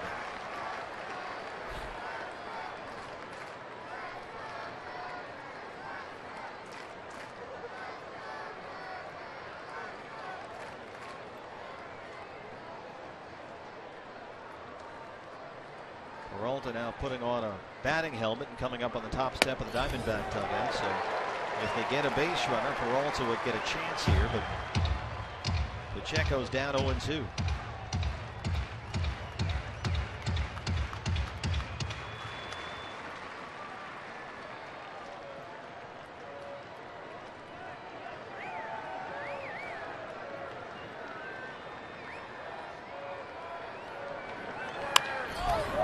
Fist, and he drops it into left center field. Base hit for Jordan Pacheco, and there's your base runner, D-backs. They'll get the tying run to the plate with 1 out in the 9th. Number 4, Cliff Pennington. Pacheco on base for the 2nd time tonight. Also lined out to Howie Kendrick at second base. Jam shot here, but got enough of it to float it out there into shallow left center field, bringing the tying run up to the plate. And that's Cliff Pennington. Pennington singled in the 2nd. He was thrown out trying to stretch it into a double. He's 1 for 3. Turner a step in on the grass at 3rd. Cliff belts it to center field. Peterson got a late break on it, still going back, and he tracks it down right at the warning track. It appeared to fool Jock Peterson, the rookie center fielder, just a bit, but he recovers in time to run it down. And Peralta will hit. It must be nice to have that kind of speed to misjudge a ball, but still get back to the spot and make the catch short of the warning track. Number 6. So Peralta is announced as the hitter. The Dodgers have had a lefty warming in their bullpen. And we'll have a mound visit here. I mentioned just a few moments ago, Hatcher doesn't seem to have any trouble with the left-handed hitters, holding him to an 0 for 11 batting average. Yeah, so 0 for 12 now with the Pennington fly out to center. You've got Rick Honeycutt, the pitching coach, and not Don Mattingly, so it's not necessarily a change here. Liberatore's ready apparently in the Dodger bullpen, but it looks like they'll stick with Hatcher here. 2 down, and Peralta, the tying run at the plate. Gabe Morales out to the mound now to break this up.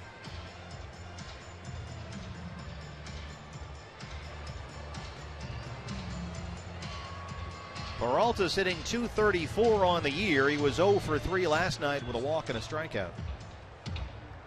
Had a big series earlier this week against the Rockies at Chase Field. He is the tying run at the plate with 2 outs. Pacheco, the runner at first. Gonzalez will play behind the runner, guarding the line.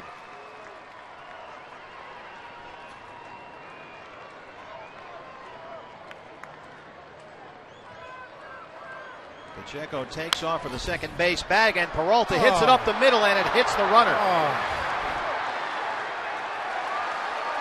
And that's the ball game. Boy, he hit it in a perfect spot, just where you wanted to place it. It was rolling into right center field, but it appeared to catch Pacheco on the foot, and that automatically ends the ball game. A terrible break for Chip Hale's Diamondbacks. It's the second game today that ended like that. This happened in the Giant Angel game, right on the foot. Yep. Well, not holding him on at first base, he had a huge primary lead, was going to steal that base easily. You got to take a peek back to home plate to see what's going on. Hatcher saw it right away, and unfortunately so did second base umpire Jeff Kellogg. The crew chief immediately signals automatically out, and that's it. The Dodgers take the ball game 6-4. So the Diamondbacks had a lead a couple of times in this ball game, but they let it get away in the 7th inning. Peterson, a home run, tied it. Kendrick, an RBI single, made it 5-4 LA. Both those hits coming off Evan Marshall. They had one more in the 8th and win it here 6-4. So the Diamondbacks dropped their second straight in this series. The Dodgers have now won 3 in a row. Diamondbacks Live, the postgame show, is coming up next on Fox Sports Arizona. Todd Walsh will have an on-field interview right after our ball game here, coming up in just a moment. And inside the clubhouse for more reaction. Diamondbacks drop this one 6-4. The postgame show is next, right after this.